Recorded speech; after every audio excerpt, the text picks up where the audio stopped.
Archana madam. Hello.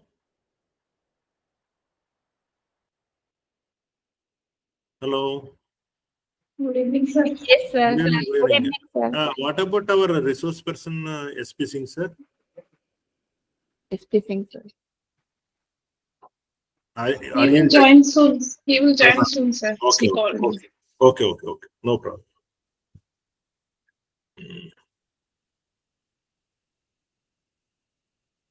His profile is ready? Yes, sir. Okay.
Hi Ramesh, good evening.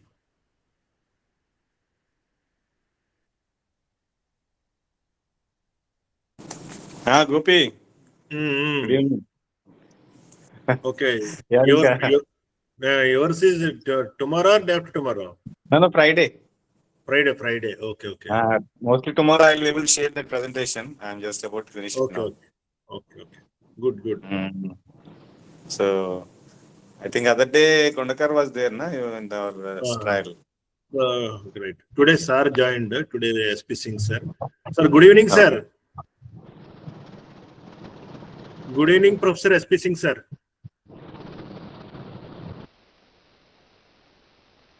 Hello.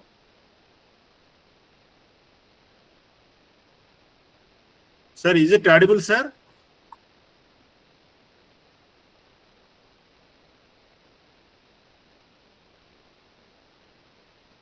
I think some problem is there. Sir, SP Singh sir, Professor sir.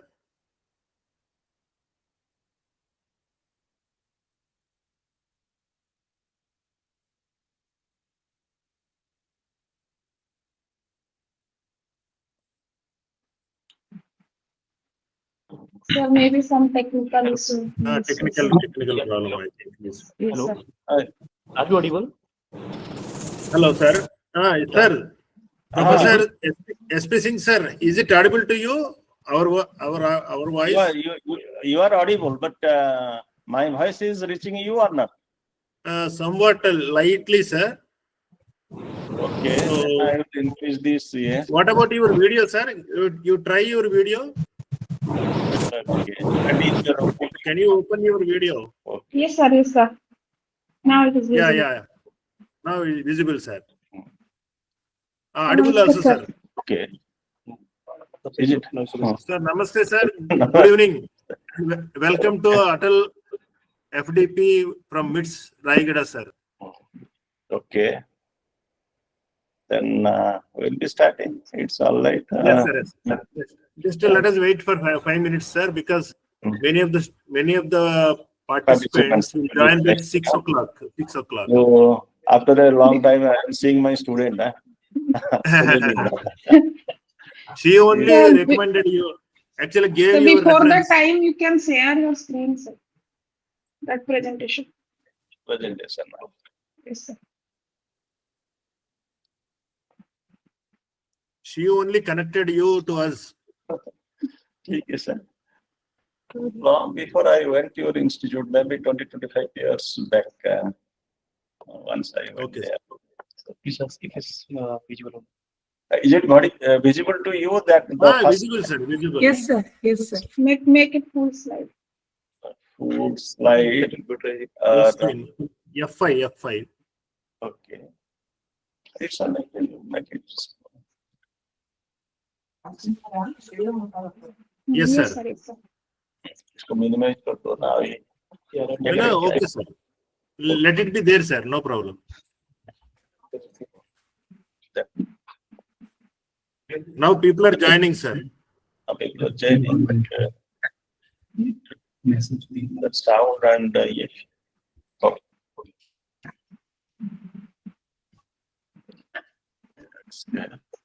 Sir, you are in the campus, sir? Yes. Right now, I am in my office chamber only. Yes, sir. Actually, I am also in your campus. Very nice. The guest house or Guest house, sir. south? Actually, I am attending this Kokole 2025. Okay. Kokole. The MITS is one of the sponsors, sir.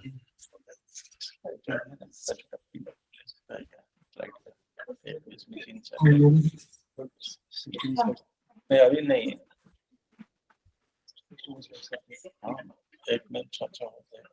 चलो so that I will have the step up.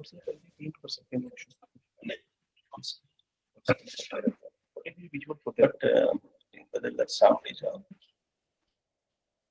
इसमें sound. Okay, if you visual like this, it will be easy for you to connect the next slide.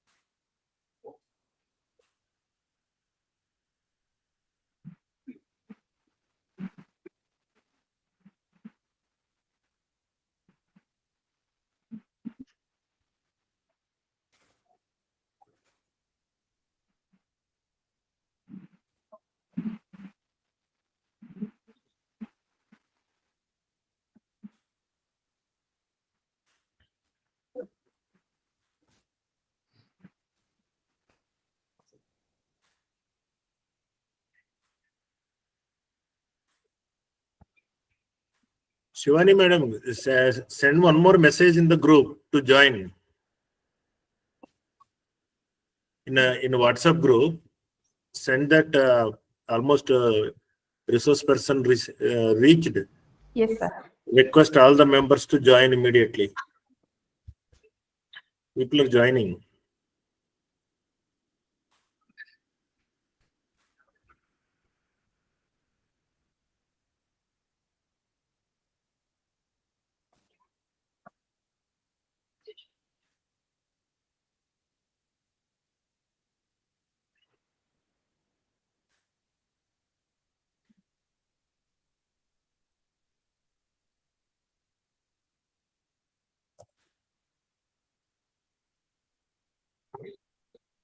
Actually, yesterday it was 6:30. That's why maybe people are taking mistake. No. Yesterday, because of inauguration, it was. Inaugurations.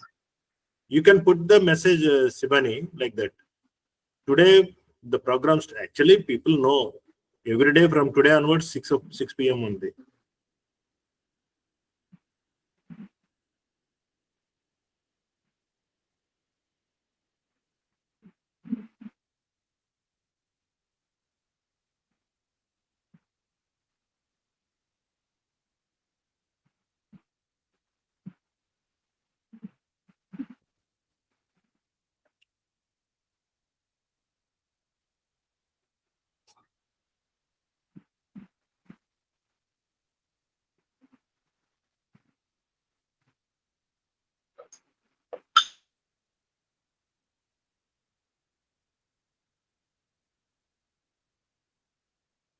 Now joining. Exactly 6 o'clock, people are joining.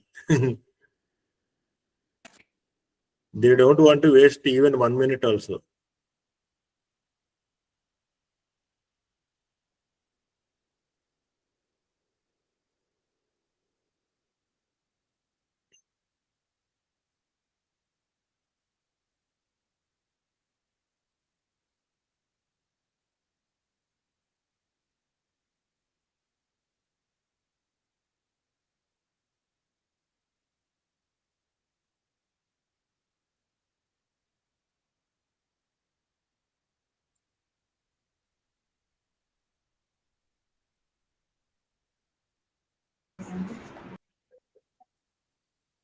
Shall we start, sir?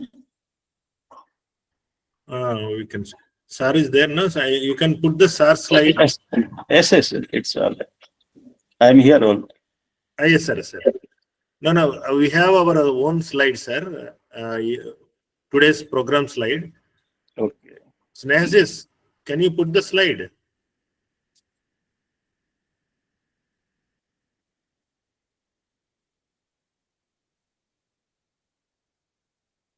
Yes. Sivani, you can start now. Well, actually, Archana madam can initiate. Yes, sir. Okay. Good evening to everyone present here. It gives me immense pleasure to extend a warm and heartily welcome to you all to today's ATAL Faculty Development Program. I would like to welcome our respected resource person, Professor S.P. Singh, sir, faculty members, and participants who have joined us for this program. Your presence here truly adds value and encouragement to the FDP. This FDP has been organized with the aim of enhancing teaching learning practices and creating a platform for professional growth. On behalf of our organizing team, I once again welcome each and every one of you. Let us all engage actively, learn collaboratively, and make this program a memorable success. I would now like to invite my co-coordinator, Ms. Shivani Jana, to briefly introduce the resource person of the FDP to all. Thank you, Archana ma'am. Good evening, everyone. It is a great honor to welcome Echo. Sivani, it is coming echo. Again start. Thank you, Archana ma'am. Good evening, everyone. It is a great honor to welcome Dr. S.P. Singh, Professor and Head of the Civil Engineering Department at NIT Raulkela, as our esteemed speaker today. Dr. Singh holds a BTech in Civil Engineering, an MTech in Soil Mechanics and Foundation Engineering from Sambalpur University, and a PhD from Anna University, Chennai. He also received specialized training at the University of Liverpool, UK, in utilization of industrial waste in civil engineering. With over 39 years of teaching and research experience, Dr. Singh has guided 8 PhD and over 100 MTech theses. His research spans geotechnical engineering, offshore foundation, geoenvironmental engineering, and waste utilization. He had led multiple research and consultancy projects funded by government and public sector organizations, published over 80 technical papers, and activity contributes to national conferences and professional societies. We are privileged to have him with us today and look forward to his valuable insights. Finally, I request our research person, Professor S.P. Singh sir, please take over and begin the third session of this FDP. Thank you all for your presence and support. Please, sir. So, thank you, Professor Archana and Shivani, madam, for your kind words and generous introduction on me. So, I also take this opportunity to thank the authorities of MITS, Rayagada, for giving me a scope in this ATAL program. And I'm audible. Yeah, audible. So, this good evening to all participants of this ATAL faculty development program on next generation sustainable materials for eco-friendly and durable civil engineering structures.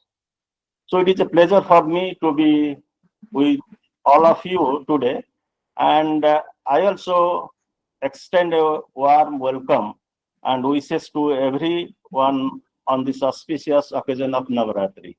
So this is the second day of Navaratri, so my good wishes to all the participants and the faculty members present there. So this today's session's discussion is on geopolymer, an alternate eco-friendly binder to Portland cement.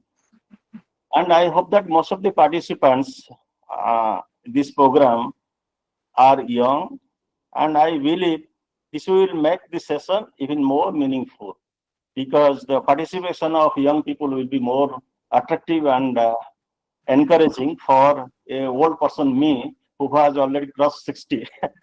Okay, so I will be touching upon the basics of geopolymer. So highlighting its impact on civil engineering, particularly in relation to the sustainable construction practices. So the discussion will be mostly that what is the importance of geopolymer in the current age and how it is more important for our civil engineering constructions, so that the young faculty, those who are starting the researches or the starting point, they will take up this research and come to a stage where we can really use this geopolymer technique in our construction, civil engineering constructions, and you will replace the conventional cement. That I will be focusing on that one, and I will be also touching some recent research which my PhD students did here recently. So that will be there, but major portion is to that give an activation in this research scholars, new research scholars on this topic. Okay, can you change to that slides?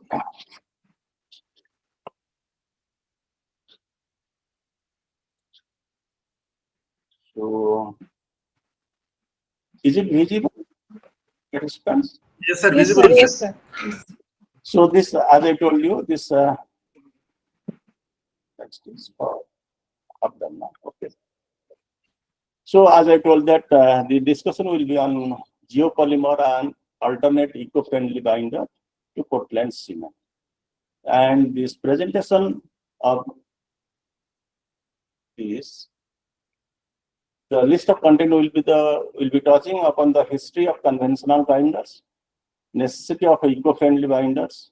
Then we will have an introduction to geopolymer and its mechanism, raw materials that we use for geopolymer synthesis, then geopolymer mechanism and structure, mixing procedure, factors influencing geopolymer mechanism, advantages and disadvantages, and current research that we will be covering in that is 90 minutes, or now it will be less than that one.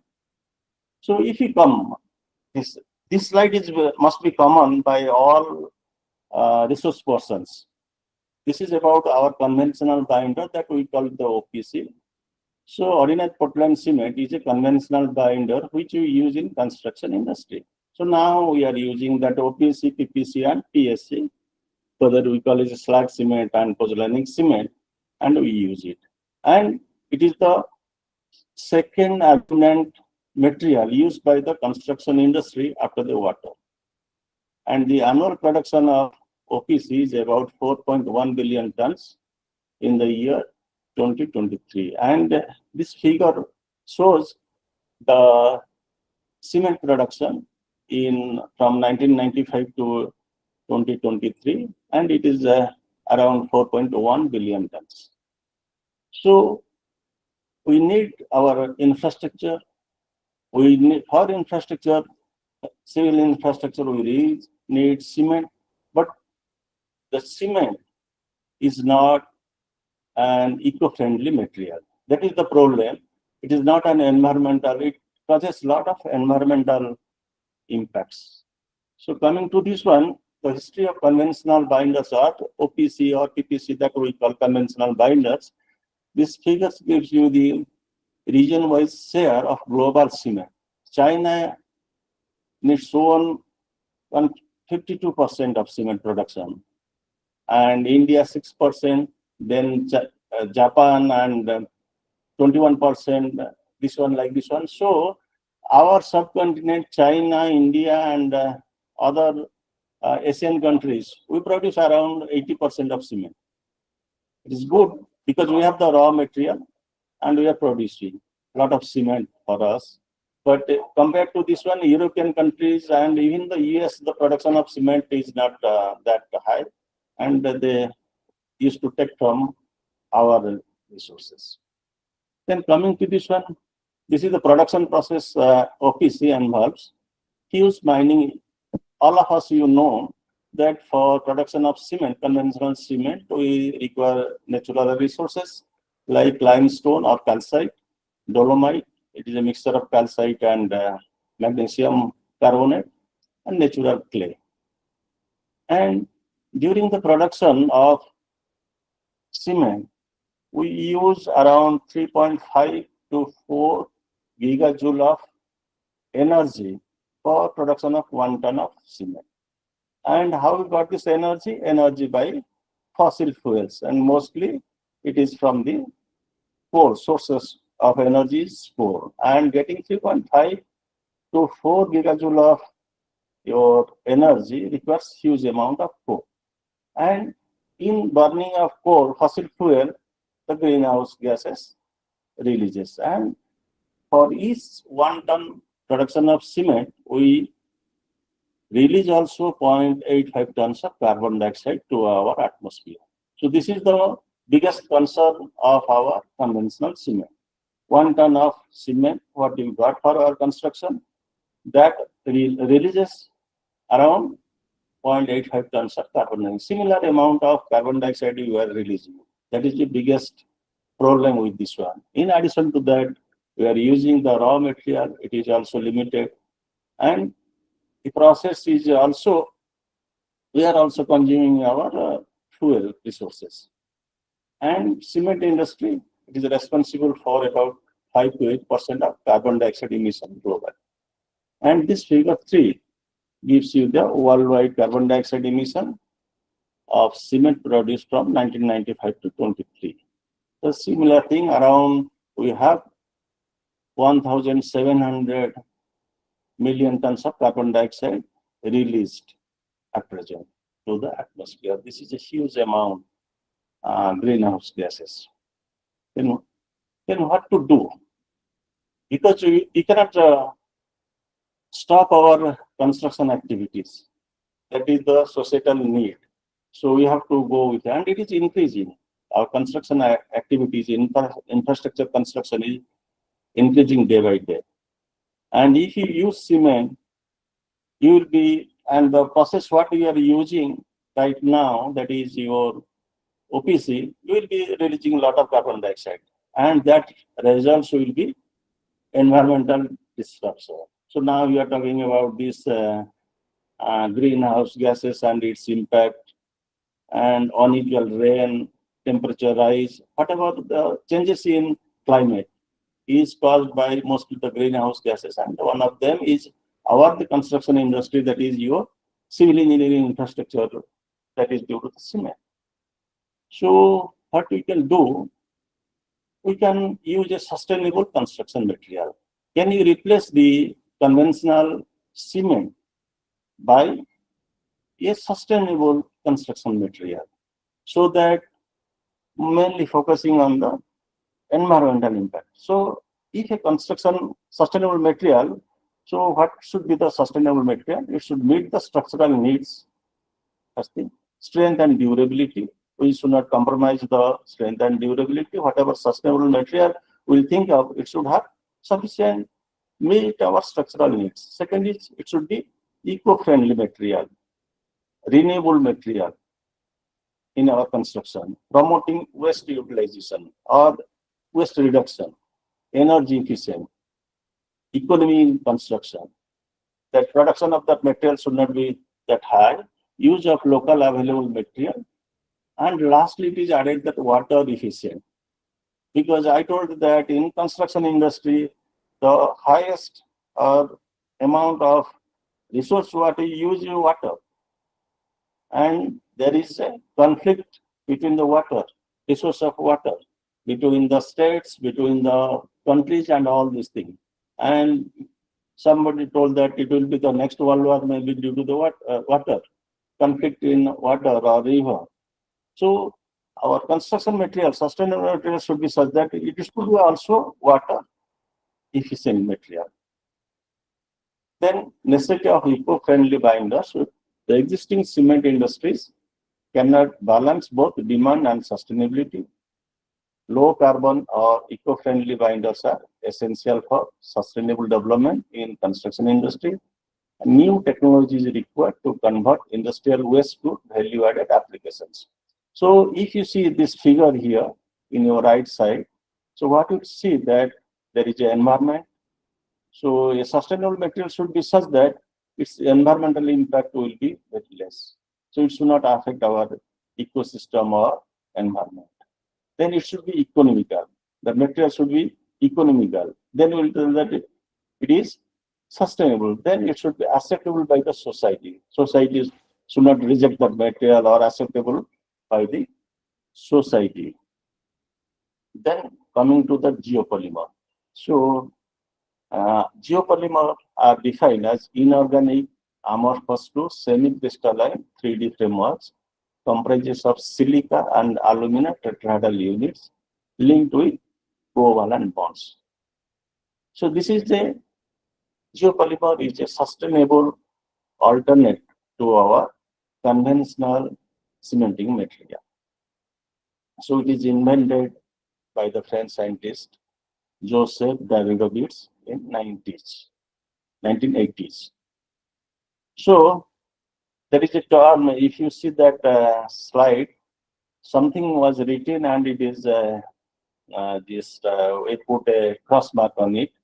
So it is produced from alkali activation of aluminosilicate waste material. So if you see, there is a disagreement between the researcher about the geopolymer that we will be discussing afterwards. That will be the main focus. Alkali activated material and what is geopolymer. So normally in research papers, many research papers will see that it is produced by alkaline activation of aluminosilicate materials. But the father of geopolymer, that is David Ovids, that it is not alkaline activation. Already you are using a material which is already activated. So we cannot activate that material by this sodium hydroxide or alkali what you are using there. So it is a reagent. So it is produced from aluminosilicate waste material by alkali reagents, not alkaline activation. And the complete replacement of OPC with geopolymer reduces up to 80% of carbon dioxide emission. So in the previous slide, I told you, it is not alkaline activation. It is alkali what we use in geopolymer synthesis is a reagent, not an activator. So then we are a little bit confused about, or not little bit confused, we are confused about the two terms called alkali activated materials or AM and geopolymers. And you see that many research papers, you will see that alkali activated material and geopolymer, they are used as the same thing. Sometimes they will write alkali activated material, then write geopolymer, and all these things in the same paper you will get it. And some research accept that geopolymers as a subset of alkali activated material. So these are the concepts. And the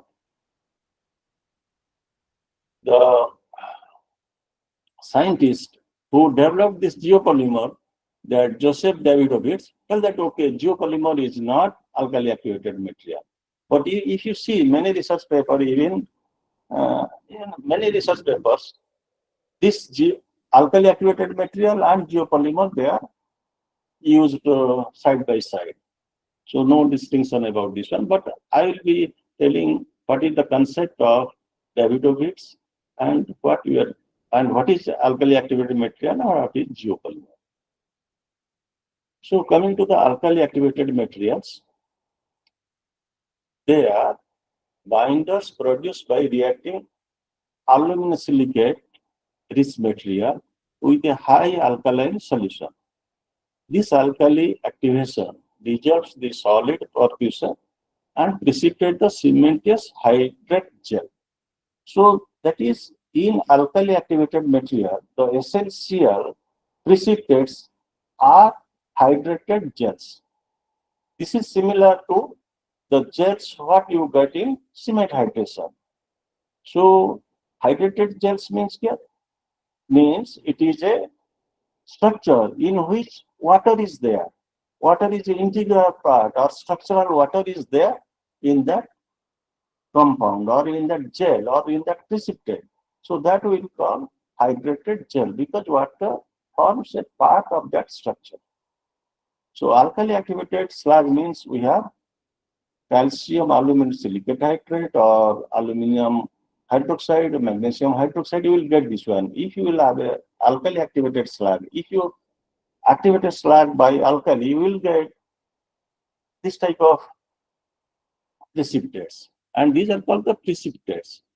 And these precipitates, once you use the cement hydration, add water, then hydrated gel is formed, and this hydrated gel precipitates deposited on the coarser aggregate or surface of the coarser aggregate, and finally it hardens and joins the individual coarse particles to a strong concrete. So the alkali activated fly ash produces NaSH. In all cases, water is consumed in the hydrated phase as the material hardens. So water is an essential component in this gel, and water remains in its structure. AM produce monomeric or oligomer precipitates like CHS, NaSH, like this one. In AM, water precipitates in the reaction and remains bound in the final structure. So AM is hydrated base forming oligomeric and dimeric hydrate gels. So whatever compounds you know that is of cement hydration or alkali hydrated gels, everywhere water forms a part. Now, if you heat this material, raise the temperature of that material, a concrete which is formed by the conventional procedure, water is already there in its structure. So then what will happen? At certain temperature, water will evaporate and the structure will collapse. The structure, because water is an integral part of the structure, and if you are raising the temperature, at some temperature that we will be discussing, water will evaporate and the structure will collapse. That will be the sudden loss of strength at a particular temperature. That we will discuss afterwards. And coming to geopolymers, geopolymers are inorganic polymers formed by the polycondensation of reactive aluminosilicate species in an alkaline medium. So we require an alkaline medium. Okay, of course you require an alkaline medium, but it is a polymeric structure. And it is a continuous three-dimensional network of silica, oxygen, and aluminum bonds. We call it a polysialate framework. Water does not form a part of the solid geopolymer structure. This is most important. Water does not form a part of the solid geopolymer structure. So once a geopolymer structure is formed, nowhere water is there in its structure. Water may be there in the matrix, in the pores, in concrete. Suppose there are some pores are there, water is there. In the matrix, water may be there, but in the geopolymer structure, water will not be there. But water is essential in the structure of hydrated products. So alkali activated material is a hydrated precipitate like cement hydration, and geopolymer is a polymer structure that is formed by the polycondensation of reactive silica alumina species. So water will not be in its structure. So highly reactive precursors like beta-kaolin, calcine clay, and fly ash is used for this one. So sometimes we use a term called activation of aluminosilicate material by sodium hydroxide or alkali. But you see that metakaolin or calcine clay you are using for, or fly ash, rice ash you are using for synthesis of geopolymer. They are already activated material. Metakaolin is an activated material which is formed from the kaolin. If you calcine kaolin, then we will get a metakaolin. So metakaolin is a calcine form of kaolin or which is already activated material. So sodium hydroxide, what we will be using, or alkali, what we will be using in geopolymer synthesis is not act as a activator. It acts as a reagent. So geopolymer produces giant micromolecule extending throughout the material. So it is a net which entraps or encapsulates the solid particles in it. So it is a three-dimensional net which encapsulates or which holds the, like we are using geonets or we are using geonets, so that the bigger rock particles will be entrapped in it. So yeah, so geopolymer is a network of three-dimensional network, and in which the particles, soil particle, aggregate particles will be entrapped or it will be held inside it. So there is no formation of or deposition of chemicals on it, like hydration products on it. So it is a network, it is a net which holds the particles inside it, strong net. So geopolymer produce giant micro molecule extending throughout the material. In geopolymer chemistry, the alkali solution is often termed as hardener or reagent. rather than an activator. As I told you earlier, it is termed as a Hartner reagent, so it is not an activator. And in true geopolymer structure, no NaSS, KSS there. So we prepare geopolymer with adding sodium hydroxide, sodium silicate, or calcium, potassium silicate or potassium hydroxide. So this type of thing will not be there in geopolymer. Geopolymer, no, H will be there. H is for hydrate. So as water is not there in this structure, so H will not be there in geopolymer. H will be there in this product. Some products will be there where NaSH is there, KSS is there. But if this is there, they are not geopolymer. It is not geopolymer, it is a alkali activated product. Okay. Then coming to reaction mechanism of Portland cement and geopolymer. And if you see that left top, the structure is C3S. That is, C3S is the tricalcium silicate, which is the cement. So whatever you will get the cement bag is the tricalcium silicate. And we add water. This is the structure of tricalcium silicate. And if you add water, below this you see that hydration. In hydration, you add water. Then it will precipitate. It will form a gel.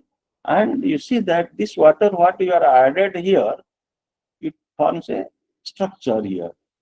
It is a structured water here.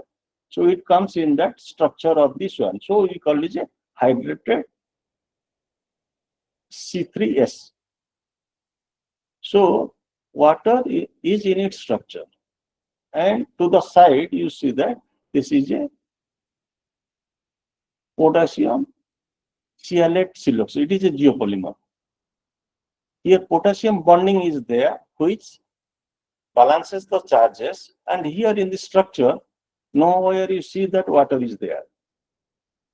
In geopolymers, in the right hand side, it is a geopolymer structure where potassium is there, aluminum, silicon, oxygen, and all these things are there, but there is no water molecule is there. So it is not a hydrate, or alkali AAM is not there. Alkali activated material is not there.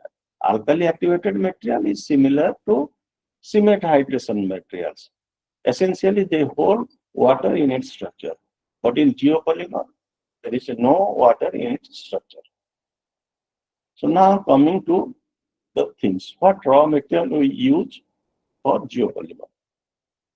So it is the mostly we use the waste materials, and this waste material can be from the three main major sources: industrial wastes, construction and demolition waste, and agricultural waste. And in industrial waste, we have slag, blast furnace slag, then fly ash, rice ash, red mud, municipal solid incineration ash, etc. Then in construction industry, we have brick waste, cement concrete waste, and agricultural waste may be rice ash, sawdust ash, bagasse ash, like this one. And we use a alkali material. It is not an alkali activator, it is a reagent or hardener.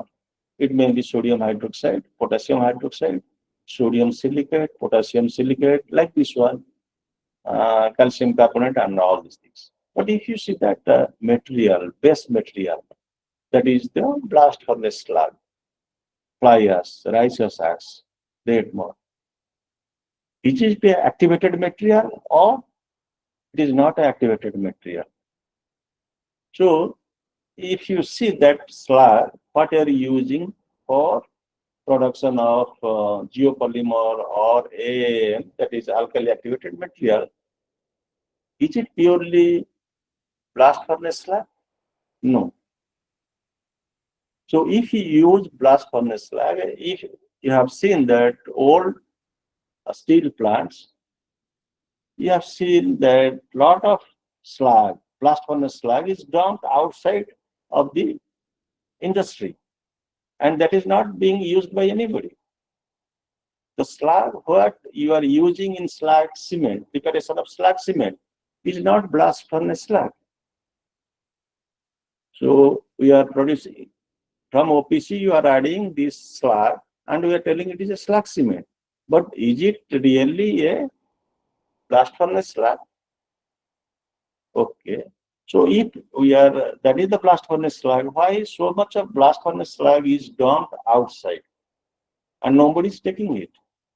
And if you see the difference, what you use in cement manufacture or what you will be using in this geopolymer production is granulated blast furnace slag. It is not the blast furnace, simple blast furnace slag. And what is the difference between the granulated blast furnace slag and blast furnace slag?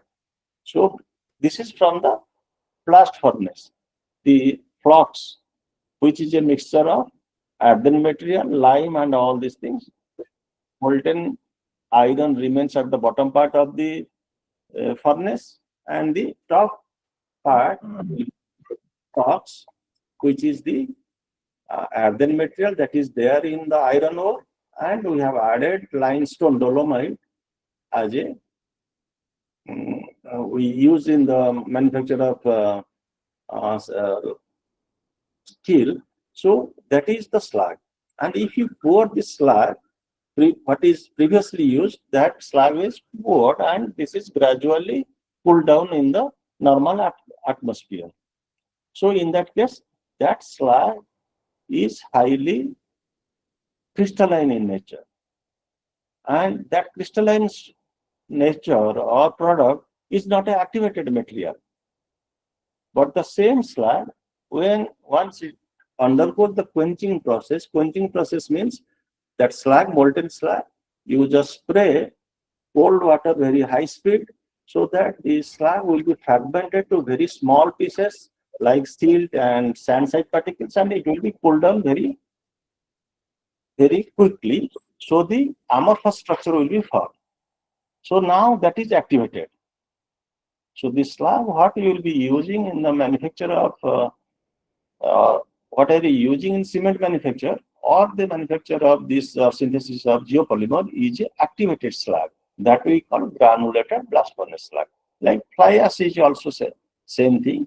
Fly ash is nothing but it is aluminosilicate material, but in a thermal power plant, it is heated to around 14 to 1500, then it is pulled suddenly. Once it is pulled suddenly, the amorphous structure is formed, and this amorphous structure is a activated material which can be used. Similar ice axe and red mud, all these things, and everything undergoes this process activated before we use for the synthesis of geopolymer. So the sodium hydroxide what we use in the process of geopolymer is not an activator because the material, source material is already activated. Already activation has been done. It is only amorphous or glassy structure, and it acts as a reagent. Then coming to next, the raw material. This is the distribution of raw material. You have alumina, silica, and calcium oxide. Depending upon their composition or percentage composition, this falls in the triangular chart. Silica fumes, natural pozzolana, metakaolin, red mud, slag, and all these things in this one. So we use this material. Okay. Then coming to waste glass generation and recovery rates of different countries. Why I am taking this thing, waste glass generation and recovery, because nowadays, if you see, there are some papers are there that binary geopolymer using this waste glass as a component. So if you see that geopolymer production, this waste glass generation, China tops in the list, having 40 million tons per annum, and 13% of it is recycled. And different countries are there, and India it is 0.85, and we use 47% of that waste glass and all this thing. And normally this waste glass, that is our window panes and all these things. So we just, after it is broken and all these things, we put in the this municipal waste, causing a lot of trouble because incinerate, it will not incinerate. It is a more stable material, and that also causes problem in its disposal. So we have a huge amount of, and particularly this what we call waste gas is a sodium-based soda lime glass, we call it. And afterwards, I will discuss what is the benefit of waste glass in the synthesis of geopolymer. So if you come to this geopolymer synthesis or mechanism, so we have a raw material, and this raw material should be aluminosilicate material. Not only aluminosilicate material, it should be, this raw material is a source of aluminosilicate material, like fly ash, rice ash, slag, and all these things. But the essential thing that it should be in glassy phase, or it should be in amorphous stage. Crystalline structure, if you have aluminosilicate material, your natural soil is a source of aluminosilicate material, but you cannot use natural clay in manufacture of this your geopolymer. We cannot, so it has to be activated, or activation means it has to be converted from a crystalline structure to amorphous stage. So the raw material is a source of aluminosilicate earthen material, but it should be in amorphous or glassy stage. Then in aluminosilicate, what we get? We will get silica, alumina, oxygen, and from aluminosilicate material. Then you will use a reagent, not an activator, or alkaline reagent. We will be using sodium hydroxide, potassium hydroxide, or silicates of sodium, potassium, or calcium carbonate, like this one. You will be using as a alkali reagent. Then the steps involves is the dissolution of these ions, silicon, aluminum, oxygen, from the source of aluminosilicate. Then a formation of silica and alumina tetrahedral units. Initial stage is the tetrahedral units will be formed of silica and alumina. Then nucleation, aluminosilicate oligomers will be formed. Then next step is oligomerization, then polymerization, then geopolymer paste. Then will, after condensation, it will a hard geopolymer will be formed. These are the different stages of geopolymer synthesis. The source material should be a aluminosilicate material in amorphous phase, not in crystalline phase, and an alkali reagent. Then, as I told, the first step is the formation of silica tetrahedral, silica and oxygen atoms, and alumina tetrahedral, aluminum and oxygen atoms. So this is as per the developments. Then next stage, this tetrahedral, the join. If silicon to aluminum ratio is 1, this type of structure will be formed. We call it a polysialate. Silica, alumina, oxygen structure is there. Silica to alumina ratio 1, polysialate. Silica alumina ratio 2, polysialate siloxo. This type of structure will be there. Then silica to alumina ratio is 3, polysialate disiloxo will be there. Then sialate rings will be there. So these are the structure stage wise depending upon the concentration of silica alumina molar ratios. Whether silica is more, how many times more than alumina, so a particular structure will be formed. And for the formation of or synthesis of cementitious material, this silica to alumina ratio should be between 2 to 3. If it is 1 and 3, less than 1 or more than 3, the network will be formed, but it will not be a good binding property. It will be used for some other activities will be there. That You'll see. So this is the silica alumina ratio of 1. So this is the structure of ortho, sialate, silica alumina ratio 2. It is sialate, siloxo, sialate, siloxo, then disiloxo will be there. These are the stages. And finally, a structure, complicated structure, will be 3D structure will be formed. This is like a net, 3-dimensional net, which holds the particles together. So in concrete, we have coarse aggregate, fine aggregate, and a cementing material. And here in geopolymer concrete, we have coarse aggregate, we have fine aggregate, and all are held together by a network, by a net, which holds the particle together. And in that case, there is a bonding between the cementing effect between the junction points, or we call it as a contact points, by the deposition of hydration products here there. But it will form a net which will hold the individual particles tightly. So like that, it is something like this one. This is a bag or something like this one. You put the material in it and wrap it, so it will, all the loose particles will be kept in this one.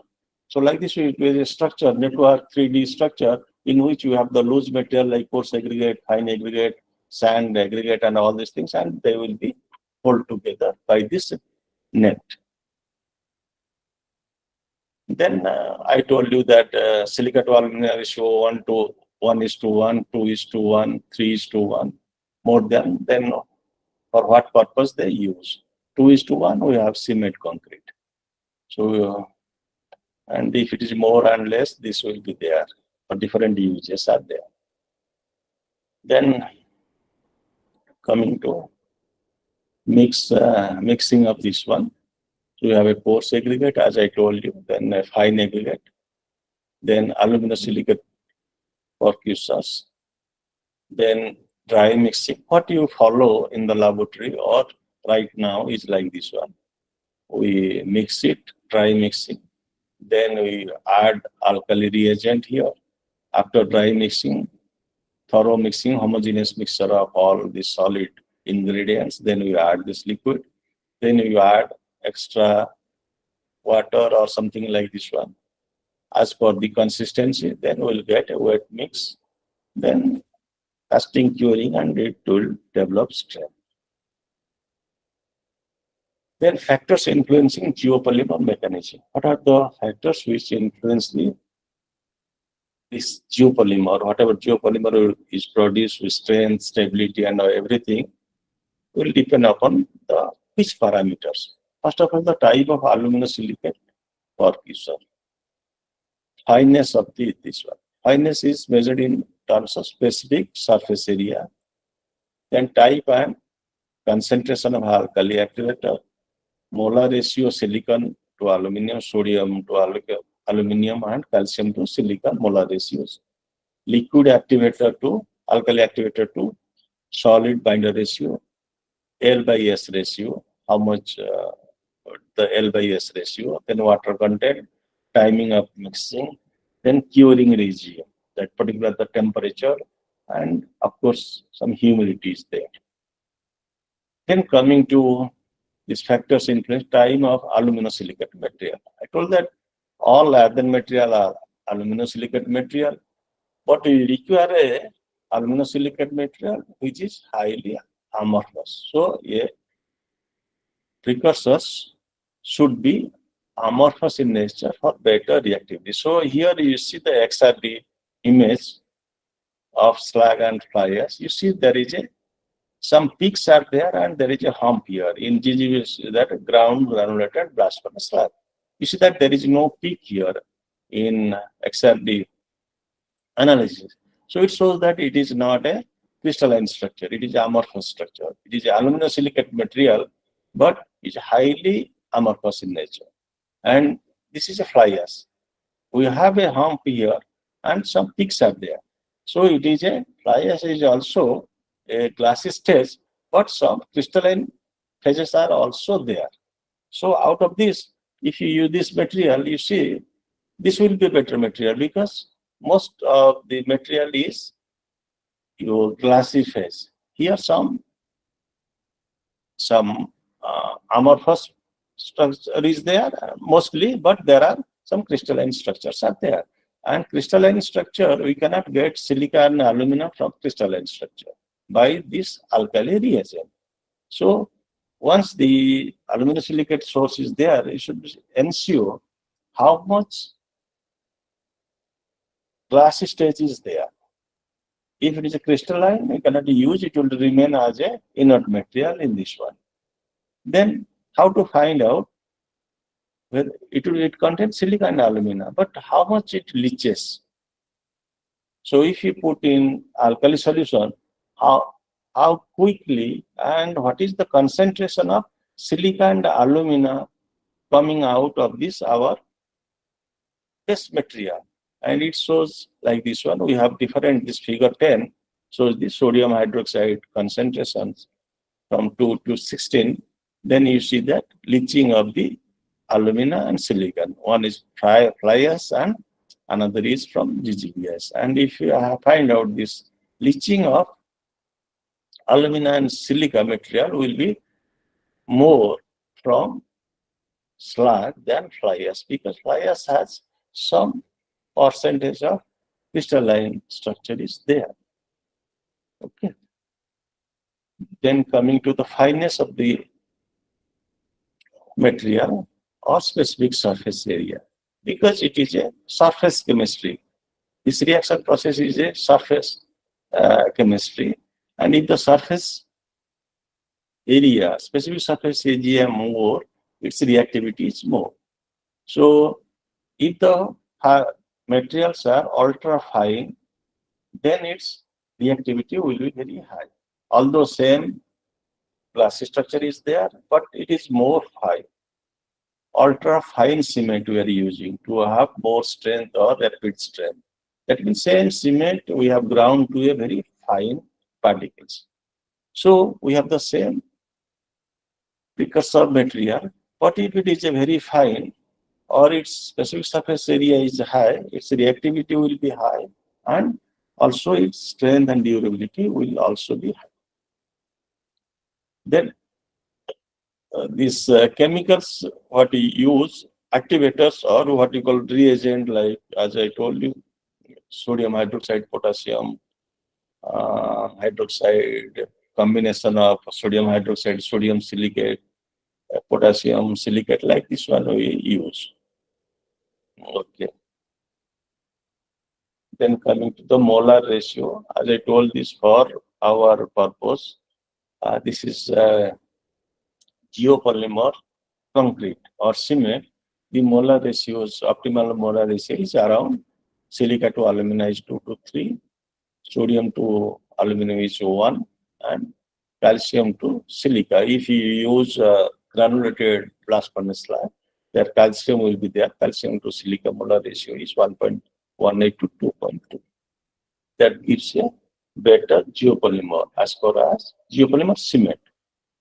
Then liquid to alkali activator ratio, liquid to solid ratio. As I told that water does not participate in the polymerization process. Water does not form a part in the geopolymer. But what water does, it adds in smooth transportation and restructuring of polymer. It acts as a medium so that the silica, alumina, oxygen atoms will be transported from one place to other places where it is needed, and a structure will be formed. The first thing is this one. And in intermediate stage, water sometimes forms in the part of the geopolymer structure. Then during polycondensation, the water is getting out of that structure. So mostly whatever water is added, it is for giving the consistency and smooth transportation of the atoms in this matrix. So here initially available water is consumed during dissolution stage, and a fraction of the same is released during the oligomerization process. That is this one. So final structure water does not stay in geopolymer. So the optimum liquid to solid ratio varies depending upon the work pressure used, and this is based on the flowability of the material. And if you see this figure, compressive strength versus water to binder ratio. This is for Portland cement. The top line is for Portland cement, and the bottom one, this one, is in green with the geopolymer. If you see, if you add increase the water to cement ratio, then there is a decrease. After 0.35, there is a decrease of strength, compressive strength, but the decrease for Portland cement is gradual. It is not so drastic, because some part of the water, what you are adding in Portland cement during hydration process is utilized in its structure, and some stays in this void space, and that reduces the strength. That water, which extra water, which is not taking part in the hydration process, it occupies some space, and finally it evaporates, keeping some void space there. So that reduces strength. But if in geopolymer, if you increase the water cement ratio, there will be a drastic reduction in the strength, because this water, no water is utilized for hydration process. There is no hydration. It is not in the structure of geopolymer. So all water stays in the space, and after that it evaporates, and you will get a porous structure, and where the compressive strength will be very low. So adding more water, that shows also no water is used in the geopolymer. Geopolymer structure, there is no water in its structure.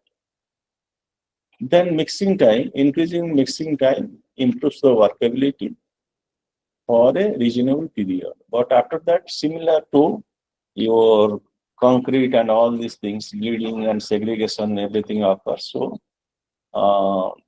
there is optimum mixing time, and that depends upon the molar ratio of this activator, or what you call the reagent, and the source material. And another, it ensures better ionic dissolution in the mix. Then curing regimes, and people at all temperature geopolymer will be for the ambient temperature, but early, moderate, high temperature curing at the early stage results in good geopolymer having good strength and in good final strength as well as durability.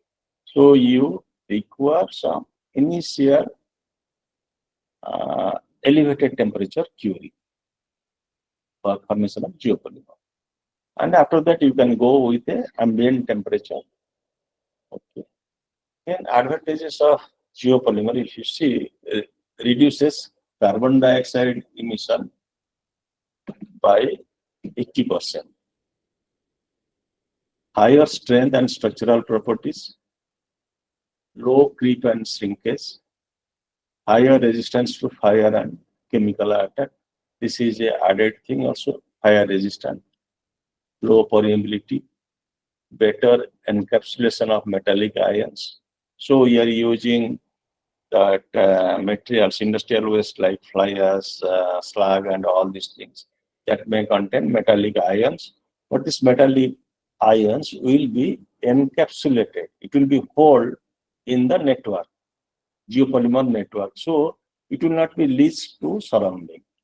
So reduces the waste management issues, several industries, highly suitable for precast industries. And disadvantages, this field of study is highly inconclusive and volatile. So we have not reached very conclusive things. We have also difference in opinion. Researchers have difference in opinion about this thing. Lack of uniformity in research outcome.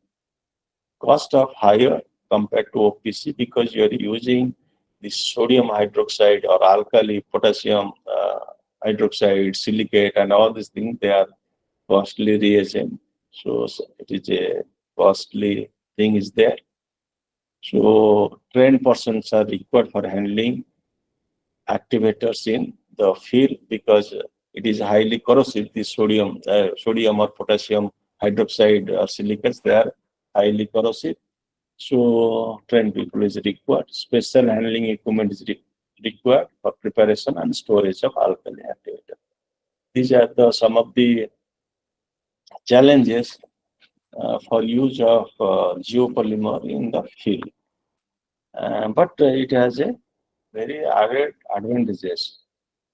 Environmental reduction in carbon dioxide is big advantages. Waste utilization, solid waste, industrial waste, we require it. No, this natural material we are using, we are preserving our natural resources, and this concrete will be highly durable and fire resistance. Much better fire resistance than our conventional concrete. Then, so I'll be telling few minutes of some a part of the PhD work of NIT Rayagada was recently completed his PhD, and he prepared this binary geopolymer with a granulated slag and soda lime waste glass. And I told that there is a huge amount of waste glass that is not being used and dumped, and it cannot be mixed with soil and all these things because stable material. The advantage of using soda lime, because you know that GBFS, we have this silica to alumina ratio should be 2 to 3. But if you see this GGBFS, the silica component is less. It is not 2 to 3 range. So it has to be supplemented by a extra source of silica. And soda lime glass is a rich in silica. So blending these two material at appropriate proportion will give you or bring this silica to alumina ratio to 2 to 3 or appropriate level. In addition to that, soda lime glass contains sodium oxide. Alkali contains alkali. A appreciable portion is alkali, that sodium oxide is there. So you need not use a lot of sodium hydroxide reagent because it will also supplement the alkali material. So if you use soda lime waste glass, so we will get two benefits will be there. You will get a source of silica and you will get this alkali sodium oxide here, which will, so that the consumption of sodium hydroxide is reduced. So this is one of the things where this can be used. So this is slab, GPU, then fine aggregate and all these things. This is the physical gradation of the particles are there. Then these glass particles crossed one, a same image of slag and glass particles. You see that is a surface things are there. Both are there. This is granulated before grinding, and this is also to grinding surfaces are there. And if you see this figure, the right hand side figure, XRD image, the figure 13, what I am talking, you see that there is no peaks are there, both in glass powder and slag, ground slag. It is a hump only. So it indicates it is a purely amorphous or glassy structure. Crystalline structure is not there. So getting aluminosilicate from this source is complete.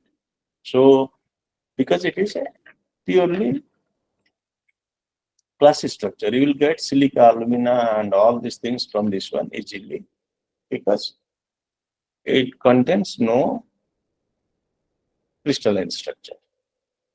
And in this table, if you see, it is In glass, it is 73%, glass powder, it is 73% of silicon oxide, which supplements the deficiency of silica in slag.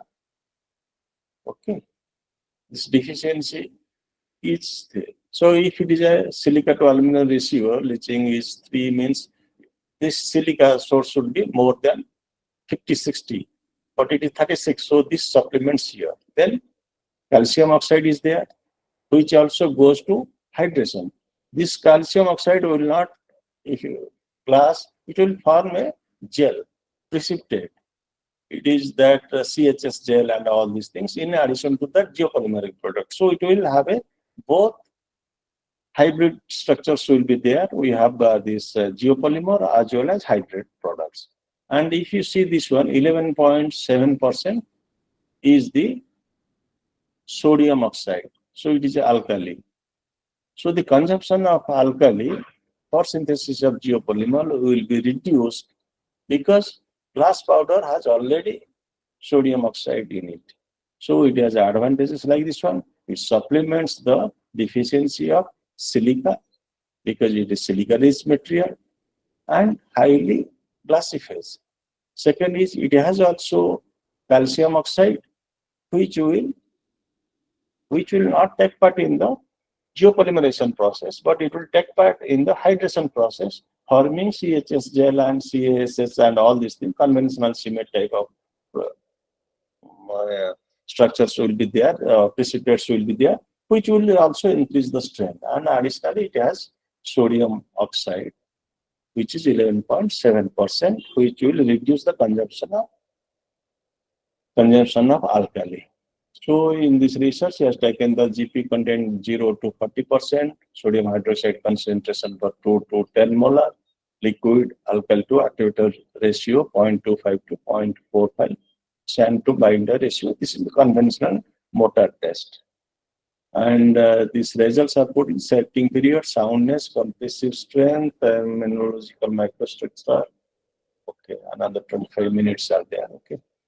Resistance to fire attack, resistance to wet, dry, and freeze durability test, water slaking, alkali silica reaction, environmental impact analysis. So his findings are put under these headings are there.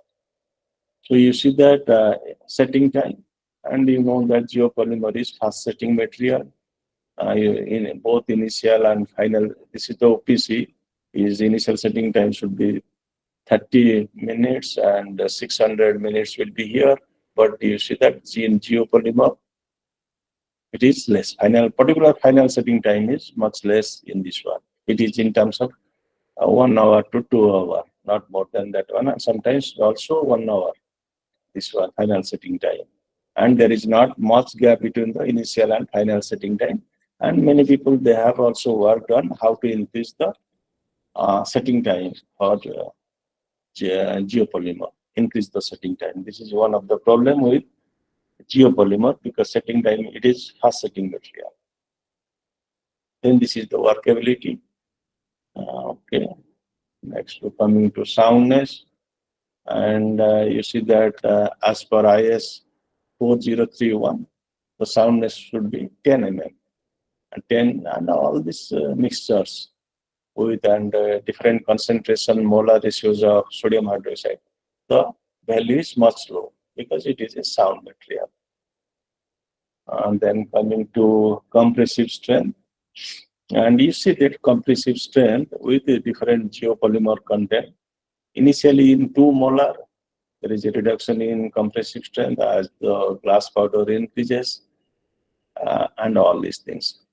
And this happens at very low temperature, but it is observed that in high temperature, as you add high initial, that is not high temperature, this elevated curing at initial stage, the strength will increase. Okay. Here you see there is also decrease in the strength, compressive strength.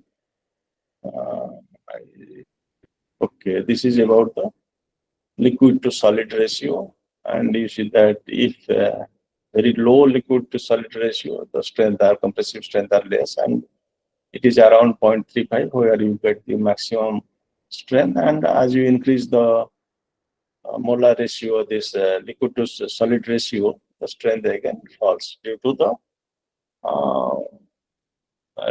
the creation of voids by the excess water in that one. Then, okay, this is the compressive strength. We got a different, you see that G10, that is 10% glass powder, the compressive strength is around 55 megapascal at 90 days. Initially, the strength is not there because that is another problem is that this energy, bonding energy to get silica and alumina, bonding energy in glass powder is more. So it is released gradually, and if the curing days is more, then the strength increases. Initially, it is as per with the other, like without any G0, that is no glass powder. But gradually, if you increase the curing period, the strength will increase. And the consumption of sodium hydroxide also reduces. Then the compressive strength and curing duration. This is the temperature, low temperature. Then this temperature range starting from 15 to minus 15 degrees centigrade. If it is a sub-zero, freezing point, then there will be almost no change in strength or increase in strength, similar to cement hydration process. And this is the SEM image showing the at low temperature, nothing has been not gel structure has been formed at different temperature. If the temperature is a little bit high, we will get this formation of gels as well as geopolymeric structures. This is the compressive strength at high temperature, 30 to 90 degrees. So I will tell you the results. So normal temperature, then 1 molar alkaline, 30 degree, and this thing. Curing conditions, curing environment. We have normal curing, then we cure in alkaline environment. So we have a curing tank where 2 molar alkaline solution is there. Then the curing is in saline condition, the seawater conditions, like different environment, curing environment, and we studied the effect of curing environment on the study, particularly the medium. So normally water curing you do for this concrete. Sometimes if this water is saline water, then how it is going to affect and temperature, and this figure shows that the effect of this one. So if you cure is alkaline medium, this one, because the sodium hydroxide or alkali what we use in synthesis of geopolymer is highly soluble in water, and if your curing environment is normal water, the alkali will be leached out in solution at the initial stage before it is used. So a lot of alkali will be used. So if you put it in normal water, then whatever alkali you have added, all out of this, some percentage will be leached out, and that will not be used in geopolymer synthesis. So if it is a alkaline solution is there, then that gives you the best result, because there will be no leaching of this one, because the outer environment is also alkaline in nature. So this is the autoclave curing at autoclave pressure 0.5, 1 and 2 megapascal. That is corresponding to 155, 175, 1 to 15 degrees Celsius, and we got this strength as 72, 73 megapascal here. That motor, geopolymer motor, with 2 hours of autoclave curing at a temperature of 1 MPa. So definitely similar to cement and all these things. So high temperature and pressure curing also accelerates the curing process. Then this is the compressive strength and curing duration. It increases with this one. Then we have this XRD images showing this formation of different phases. Both you have this because we are using this slag, so it has both phases are there. Geopolymeric products are there, as well as hydration products are there, and you can see from this one, except the figures. Then durability, the fire attack, then wetting, drying, and freezing drying cycles, water slacking, acid attack, alkali silica reaction, all these things student has conducted. And finally, you see that if the temperature is around 400, 500, there is a sharp decrease in strength in cement. This is a ordinary Portland cement motor, PCM, Portland cement motor.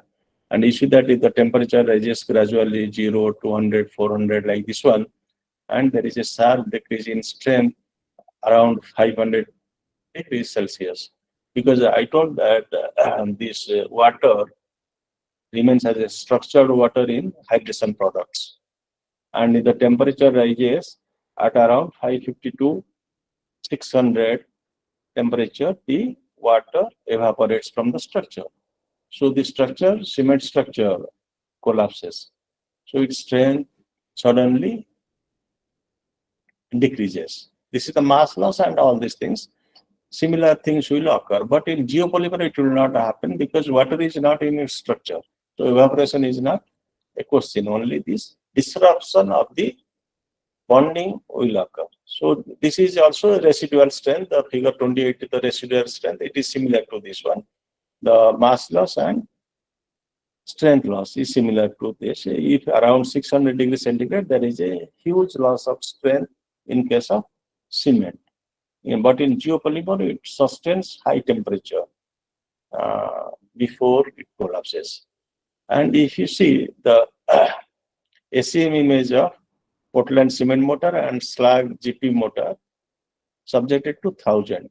This is the structure. This geopolymer structure is there in the right hand side, and you see that this structure is intact. The structure is intact, and here the structure has failed. The material from this has vanished. Water molecules and all these things are there. This shows that this structure has already failed and collapse has occurred. But this geopolymer structure is intact to somewhat intact at a temperature of 1000 degrees Celsius. This is the resistance to wetting, drying, and freezing drying cycles.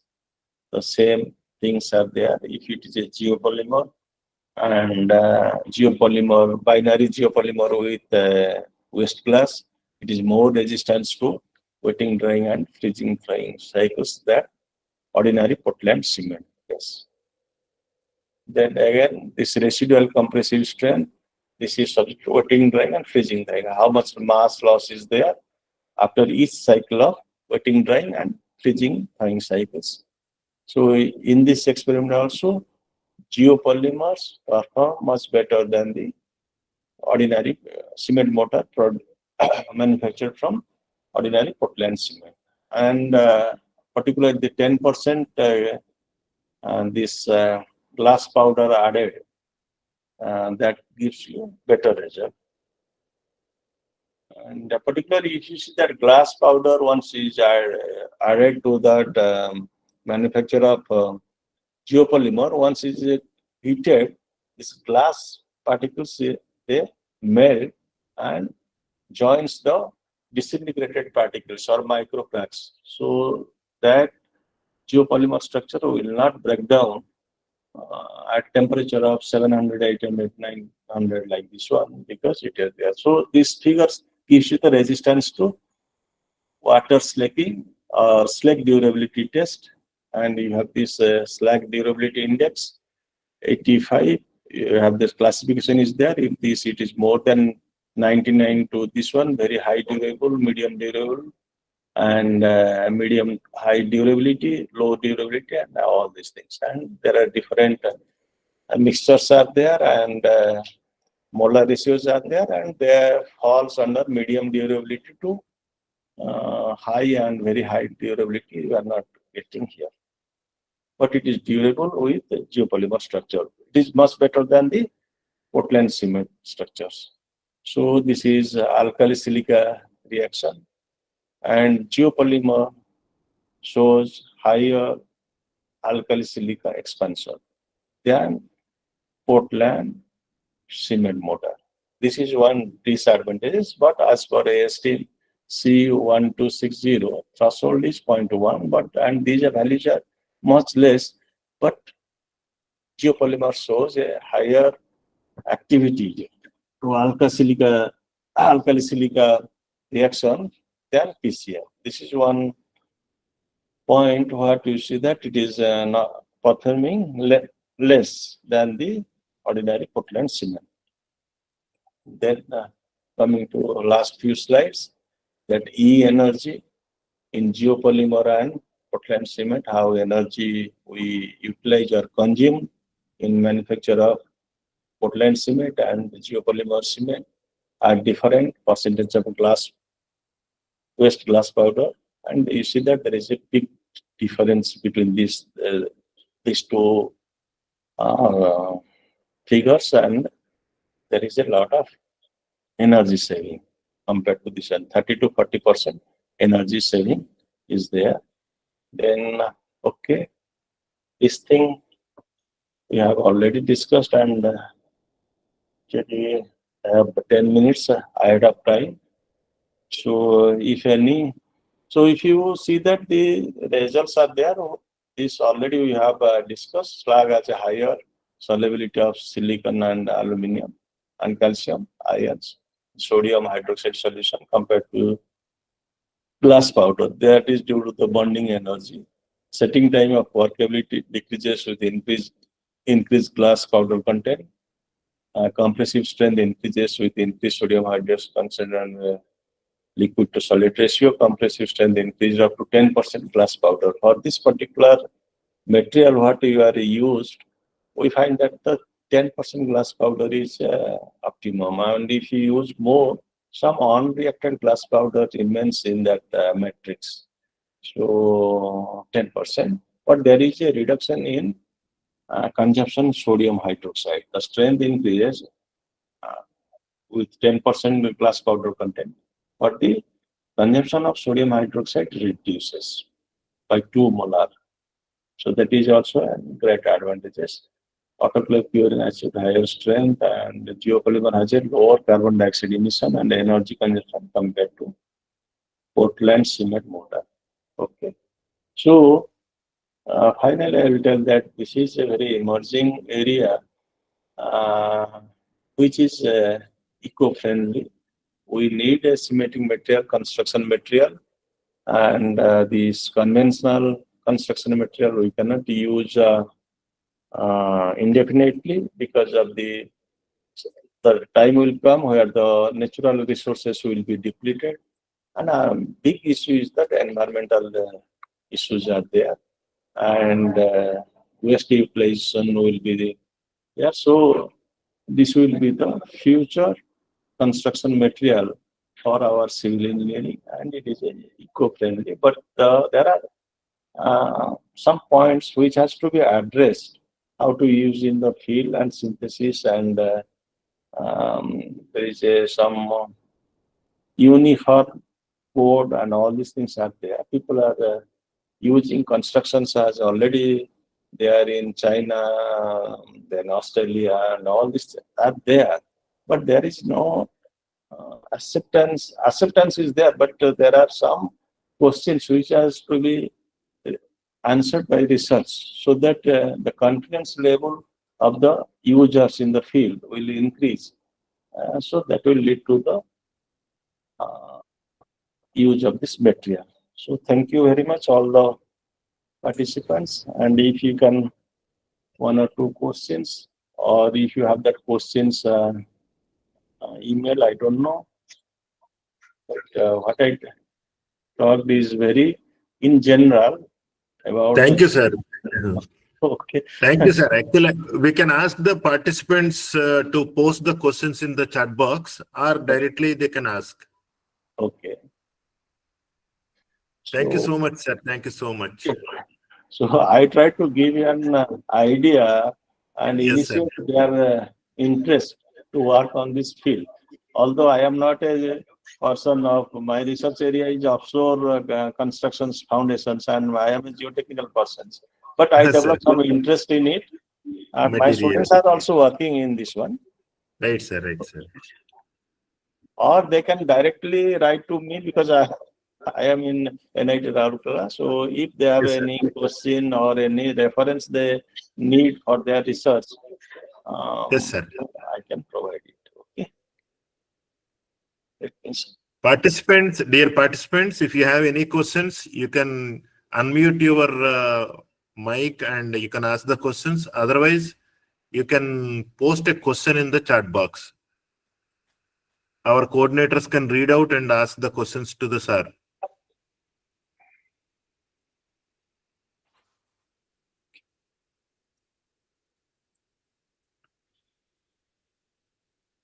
Thank you so much, sir. Okay, thank you. Sir, I think we can ask.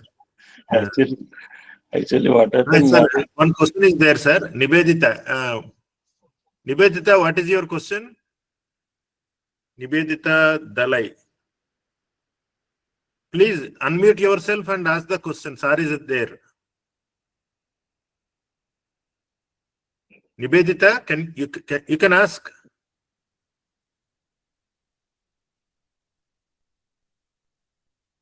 Hello. Or you can mail to me if time is not permitting. You can mail to me. Because as I told Suril in that last 2-3 days, I am not in a good health. Even then, we are so much thankful, sir. I told that I committed to anyhow. I will be here 2 hours and doing my job. Yes, sir. Okay. If possible, please share the PPT, sir. We will share with the members. Okay.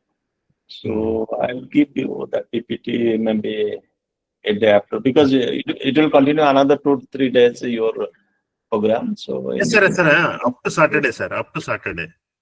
Okay. So I think Nibedita raised the hand. Actually, no one is asking questions. No problem, sir. Okay. If they ask any questions, we will forward to you. Okay. Thank you. Then you can continue with that next session. Thank you, sir, for your valuable time and enlightening session, sir. Your insights have enriched our faculty development program, and we truly appreciate your contribution, sir. Thank you so much, sir. Okay. Thank you all. Thank you, sir. Thank you. Archana, madam, what about the second sessions, sir? Sir, he's joining, sir. Shortly, she'll join. Okay, okay.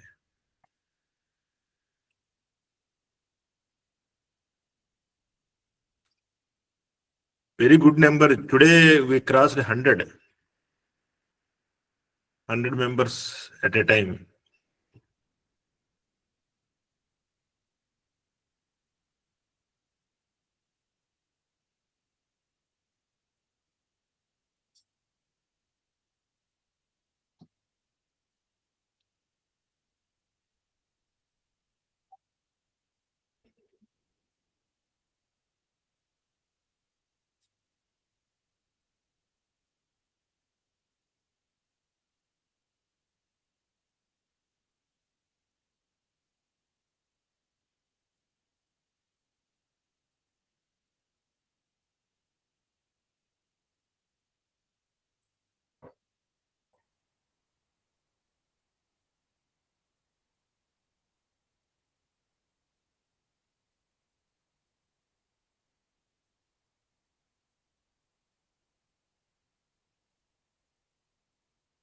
Has joined. Sir, good evening, sir. Good evening. Good evening, sir. Am I audible? Yes, sir, audible, sir. Most welcome Yes, to this sir. ATAL FDP, sir. I am Dr. Gopinath, Director of MITS Rayagada. Along with me, Coordinator Archana Anand and Co-Coordinator Shibani Jana, and our faculty members are there. So, Archana, you can start the process. Yes, sir. Yes, sir. A very warm welcome to our distinguished resource person, Dr. Ajay Kumar, sir. We are truly honored to have you with us today for this faculty development program. With your vast expertise and rich experience, we are confident that your insights will enlighten us and add immense value to this session. On behalf of the organizers and all the participants, I extend our heartfelt gratitude for accepting our invitation and sparing your valuable time. Here I'd like to invite my co-coordinator, Ms. Shivani Jana, to briefly introduce the resource person of the faculty development program. Thank you, madam. Good evening, everyone. It is Okay, our thank you very privilege much. to. I think I am audible to all. Yes, sir. Audible, sir. Good evening, everyone. It is our privilege to welcome Dr. Ajay Kumar, Associate Professor of Civil Engineering at NIT Delhi, as our esteemed speaker for today's FDP. Dr. Kumar holds a BTech from MMMEC Gorakhpur and MTech from the IIT Guwahati and a PhD from IIT Roorkee, awarded in 2013 with over 17 years of teaching and research experience. His specialization lies in structural engineering with keen interest in concrete technology, advanced materials, and green building solutions. He has successfully completed 4 sponsored projects, is currently working on another, and has handled more than 1,500 consultancy projects. He has published over 100 research papers and has guided 11 PhD and 29 MTech students. Dr. Kumar is also recipient of several accolades, and including an All India rank of 228 in GATE 2008 and Outstanding Reviewer Award from we are elated to have him with us and look forward to an insightful session. Finally, I request our research person, Dr. Ajay Kumar sir, please take over and begin for 4 session of this FDP. Thank you all once again for your presence and support. Thank Please, you very sir. much. Thank you very much. I am very much thankful for inviting me for this ATAL FDP lecture program. So I would be glad to connect with the researchers and update the requirements going on in the civil engineering structures, because we all know after China, India is the second one who is producing concrete in a very large way. So due to this mass production, the issues are coming, like carbon issues are coming, like carbon dioxide emission. So these issues have to be addressed so that our environment is safe and our construction is going side by side with the taking care of the environment issues. Like many environmental issues are coming nowadays due to this CO2 emission. So that tackle has to be done. So this PPT is related to that, how we can tackle the environmental issues by reducing the CO2 content and water resources. So this is my, I think my PPT is visible. No, sir, just now dropped it. You can again share it, sir. PPT not at shared, sir, I think.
Is it visible? No, sir. The screen is visible? No, coming, sir. Coming. Yeah, visible, sir. Yes, sir. Visible, sir.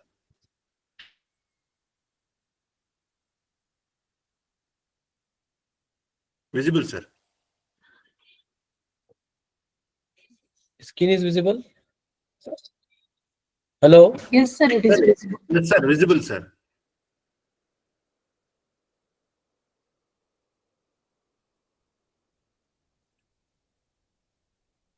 Skin is visible to all? Just Hello? yes, sir. Yes, sir. Visible, sir. Try to slide next slide like that. We can see whether it is moving or Is not. skin visible to all? Visible, sir. Yes, sir. Visible.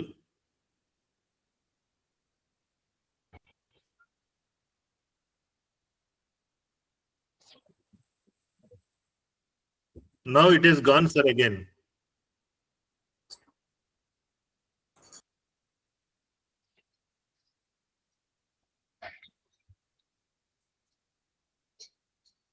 Is my skin voice audible? Voice audible, sir. Okay, skin is visible. No, sir.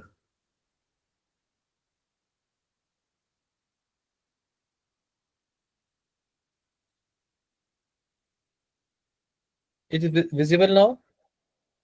Visible, sir. Yes, sir. Visible and audible also, both. Okay, thank you. So, as per the recommendations, let us see what is the reasons which we are going for this. So, cement concrete, is a very popular material which is good in compression, and more advantages are there. Per capita usage is next to only to water. Each ton releases equal amount of CO2 and need of alternative material, because cement concrete, that is very much popular from old days. Still now we are using that. Cement concrete is very popular material because it is good in compression. It has many advantages. It can be tailored as per the requirement, and per capita usage is next. Means if we see the per capita usage is next only to water. So each ton releases equal amount of CO2, and that's why to reduce the amount of CO2, we need some alternative materials. That is why we are nowadays working on this in a big way in every area.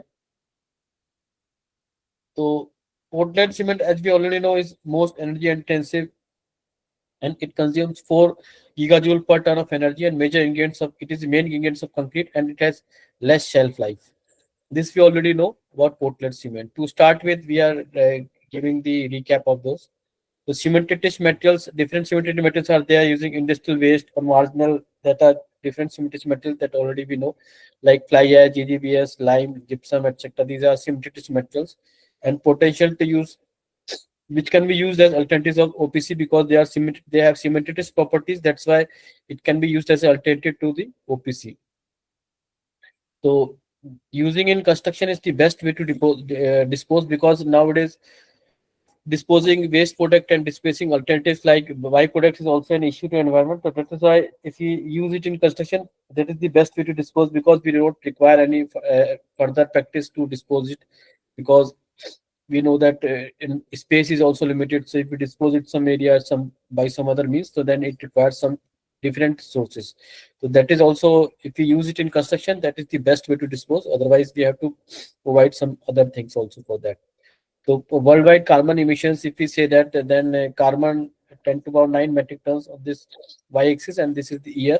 So you can see that when after 2000, earlier it was very much total liquid fuel, solid fuel, gas fuel. The worldwide carbon emissions, we say, then we can see that after 2000 it is increasing at a very high rate. Before that it was very less. You can see the graph. That's why we are concerned about this carbon emission, because it is deteriorating the environmental quality. That is the reason we are going for the alternative solutions. The mitigation of global warming is through conservation, like reduce energy needs, recycling.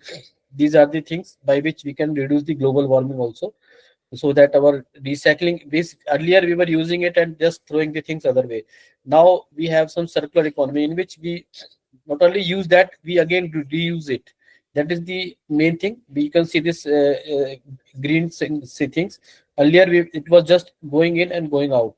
So there was no circular economy in that case. Nowadays circular economy is there. In this, you can see it is used again. It can be used. This is the way we are going nowadays. This is called circular economy. This will help in conservation and reduce energy needs and recycling. That is important. Alternative energy sources are there: nuclear wind, geothermal, hydroelectric, solar, fusion. These are the alternative energy resources that we are trying to harness these resources so that our environment is protected, like nuclear, wind, geothermal, hydroelectric, and solar fusion. Some idea of each one of these everyone is having nowadays. So how it is possible in construction industry, that we have to think now. The replacement of OPC and fly ash in different metals that we already know. The normal replacement level of fly ash is this on this side and this OPC on this side. You can see that in this case, we want to replace the OPC because OPC is the main source by which CO2 is produced, and that is the main reason why we are going for this focusing on OPC, because that is the main source through which we can reduce the carbon content. Because nowadays construction is going on a very high phase. In the world after China, India is the second one who is producing a lot of cement, and in future this will also rise because the requirement of the nation is that more construction is required. So that is why, due to population growth or other reasons, that is why OPC is the main source that will be used in construction. So we are focusing how to replace this OPC so that carbon content is less. That is our focus in our nowadays research work. So by fly ash, we know already it can be replaced. So if OPC in this case, OPC is there. In this case, we represent to be blended cement 30%, high volume fly ash we can use this ash in concrete, and 55% we can replace OPC. And in this case, by FALG we can also replace 100%. And now geopolymer also, by geopolymer also we can replace 100% OPC. Means you can replace completely OPC by this geopolymer. That is the reason. So if we replace it by geopolymer, then our OPC requirement will not be there, and there will be very much less CO2 emission through construction industry. So what is that geopolymer? So let us have some basic of that geopolymer. The geopolymer is basically activation of natural materials like clay, etc. Means we are activating through some reactions like natural materials like clay, etc. And geo means available in earth crust, and polymerization means cementing material. It means it is available. Geopolymer name is there because it is available in earth's crust and it's cementing material. It has cementitious properties due to after the polymerization part. So it is by the activation of natural materials like clay, etc. So that is why low carbon footprint is there. So this is the geopolymerization. You can see this going on.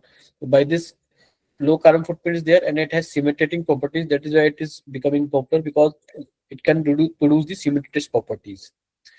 So Professor Joseph Davidus, he was French scientist in pyramids in Egypt, postulated theory 4,500 years back on this, but it was at that time taken as controversial. So it was the start of this by this Professor Davidus about this phenomena.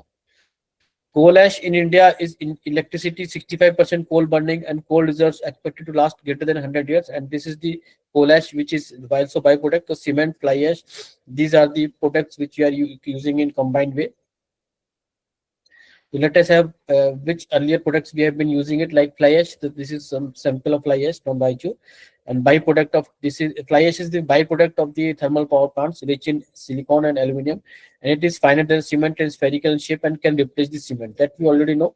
So just to recap the things, so that's why I'm showing how the fly ash is recapturing, because it is rich in silicon and aluminum and it is finer than cement. It can replace because of its cementitious properties. So there are different classification of fly ash, like class F is there, calcium is less than 5%, anthracite coal is there, so not self-cementitious, and then class C is there, in which calcium is greater than 15%. It is coming by its name is lignite coal, calcium is more than 50%. It is self-cementitious and rare, and lot of commercial values there. So these are the classification as per ASTM of the fly ash. Means you can see class C is more useful for the cementitious properties. So guidance documents are there for fly ash for different, like ACI 229R. It has control low stack material about and ASTM C311. This is sampling and testing fly ash or natural pozzolans for use as a mineral admixture, Portland cement concrete. Then there ASTM C618 fly ash and raw for calcium natural pozzolana for use as a mineral admixture, Portland cement concrete. And there ASTM C593. These are the fly ash and other pozzolana metals which you can. These are the guidance documents which are used for the fly ash quality, because quality assurance is also very important. It is not about the replacing cement. We have to ensure the quality is also same what we are expecting using a cement. That is also very important part. That's why these guidelines has been given by this. fly ash and polyethylene we use with alignment ASTM E1861, that is guide for use of coal combination oil product in structural fields. So there are guidelines and documents of this. So for geopolymer, currently it is in process. Things are coming. Soon it will come, but at present it is not available. So then GGBS base, this is also one replacement thing. So slag is there, the GGBS base, that this is waste from the ferrous industry, that is also can be used. And it is quenched and ground granite, and GGBS rich, it is rich in silicon, aluminum and calcium. This is also one replacement for the Portland cement, because it is coming from the ferrous industry, because we are replacing the waste with the cementitious properties with the cement. That is the thing, that we are not only handling the issue of the waste byproducts, but also replacing cement. So that is why carbon dioxide is reducing less.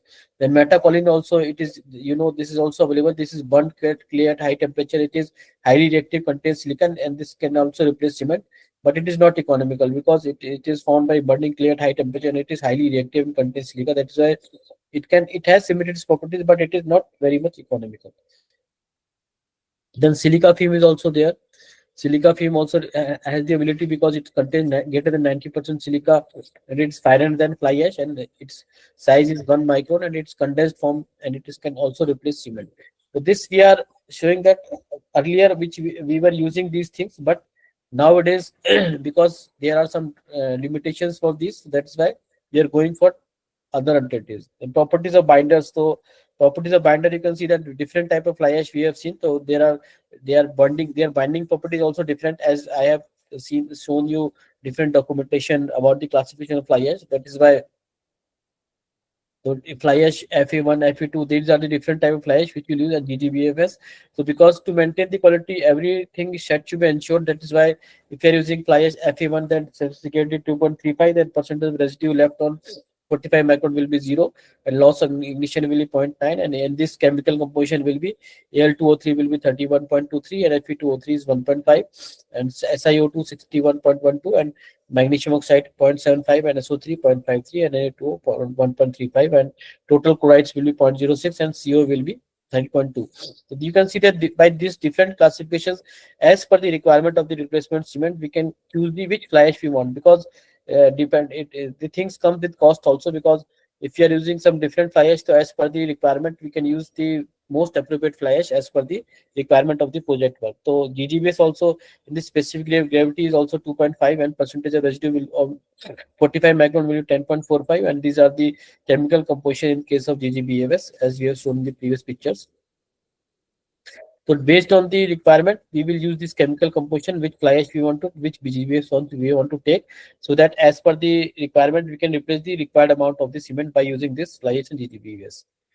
So now these were the initial things which we have seen. Now let us come to our ingredients of geopolymer mortar. So what will be the changes in that earlier, what we have seen, and what will be the present scenario that we will see in this slide.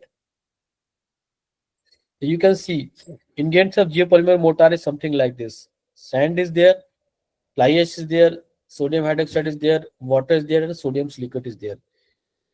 You can see there is no cement in this picture. So cement has been replaced now in this geopolymer concrete. You can see that, and fly ash and sand is there, sodium hydroxide is there. So water is also very less used in this case, and sodium silicate. It means you will use chemistry, means you can use solution, as in place of water you will using solution, and in place of cement you are using cementitious material, or you can see that binder. Cement is a binding material, so we can use that binder to solution ratio like that ingredients will be something like this of geopolymer mortar. You can see, since there is no cement in this picture, that is why we can see that it is having less CO2, means CO2 is also less, and also we are using byproducts, that's why its cost is also less. So that is the thing why we are going for this particular thing, because it is addressing the issue of the disposal of the waste. It also addressing the issue of the producing less CO2. So that is our target. So in this case, you can see those targets are fulfilled.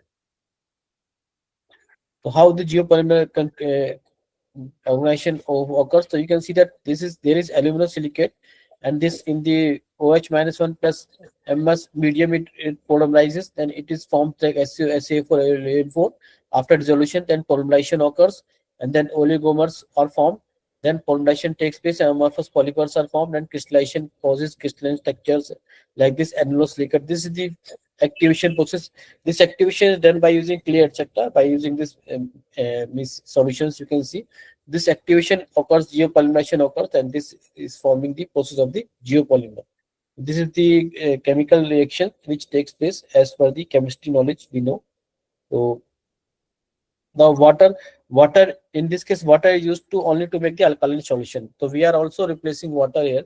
Cement is also replaced, water is also replaced. So we are using water only to make the alkaline solution, and it is released during the geopolymerization, and it is not used for curing. In this, curing is also not required, which is also very that is very important. Curing is there. So curing is not required. That is why it is water requirement is also reduced. You can see that water is only used for making solution, not for the curing purpose.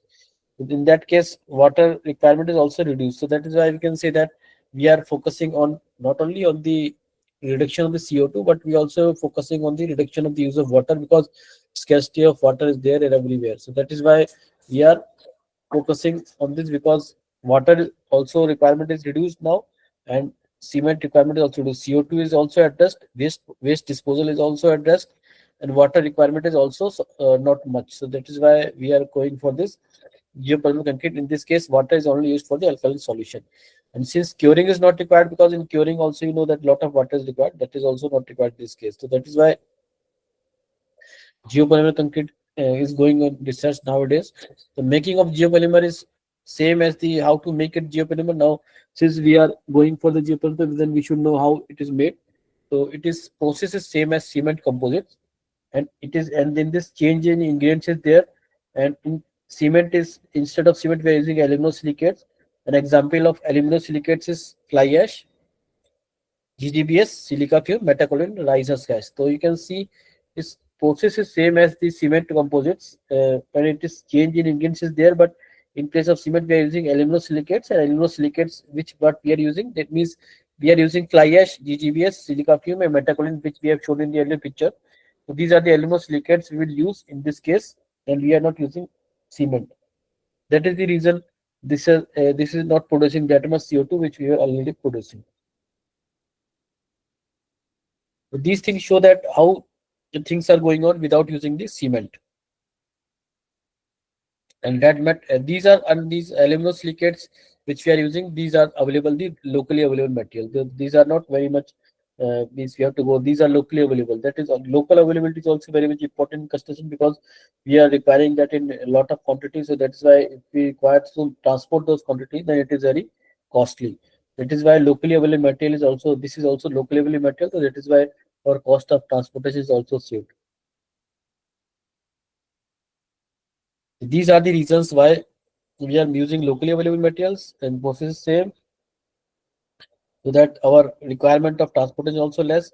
And we are using aluminosilicates in this case, fly ash and GGBS and silica fume, which you already know, which everyone knows it. So the making of geopolymer is how to make it.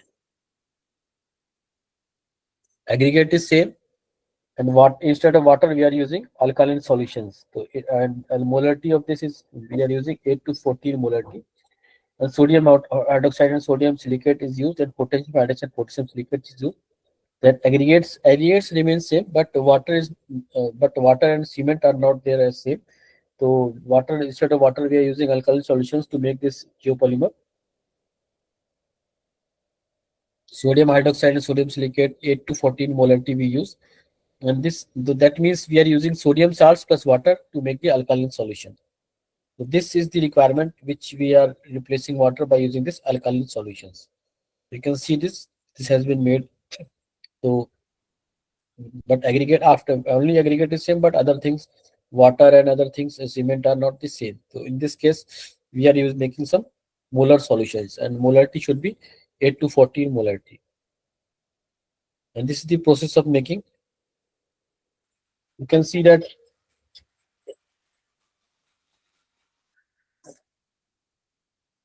sodium hydroxide is there.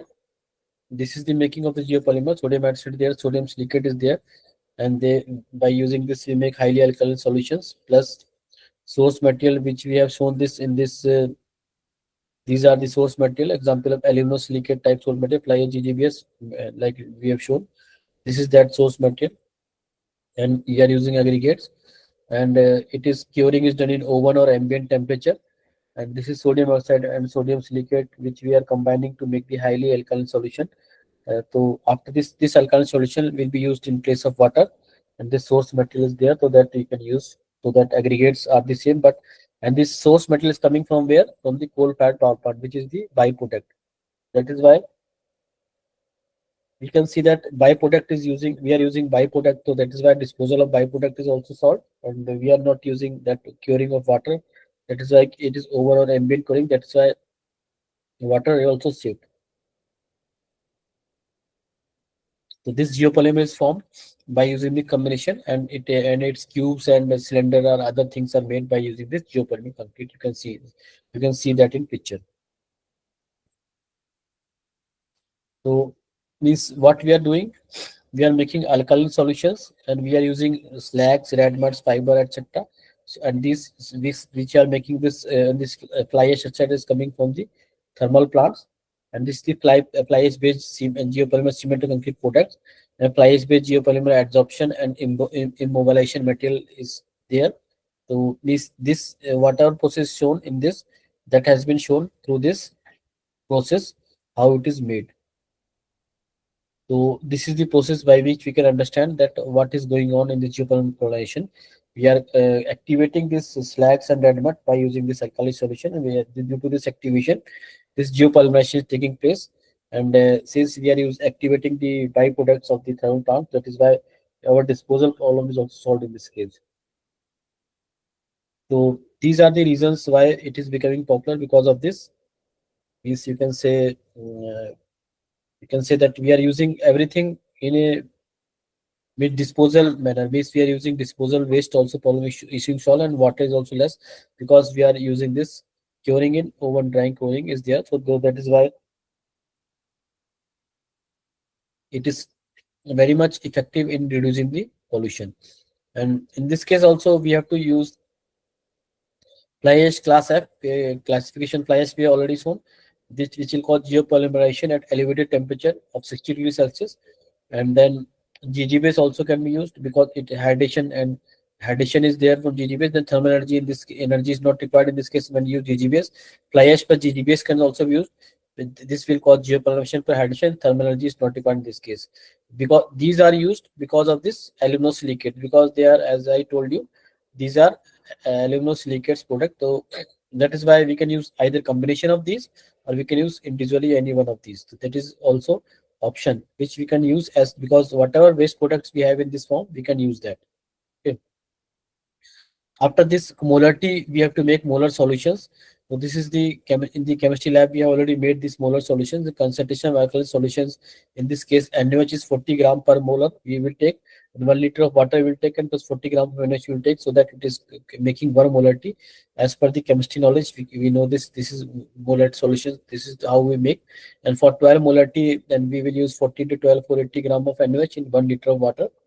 The ratio of NaOH, Na2SO3 and SiO2. So this is the figure you can see by this. This is the products by which we can make the molar solutions by using this formula.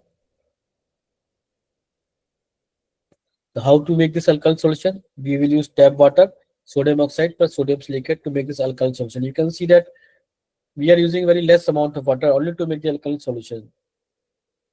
And this produces heat up to 80 degrees Celsius, and then we have to steer it, and then we have to cool it and use after 24 hours. We can use this.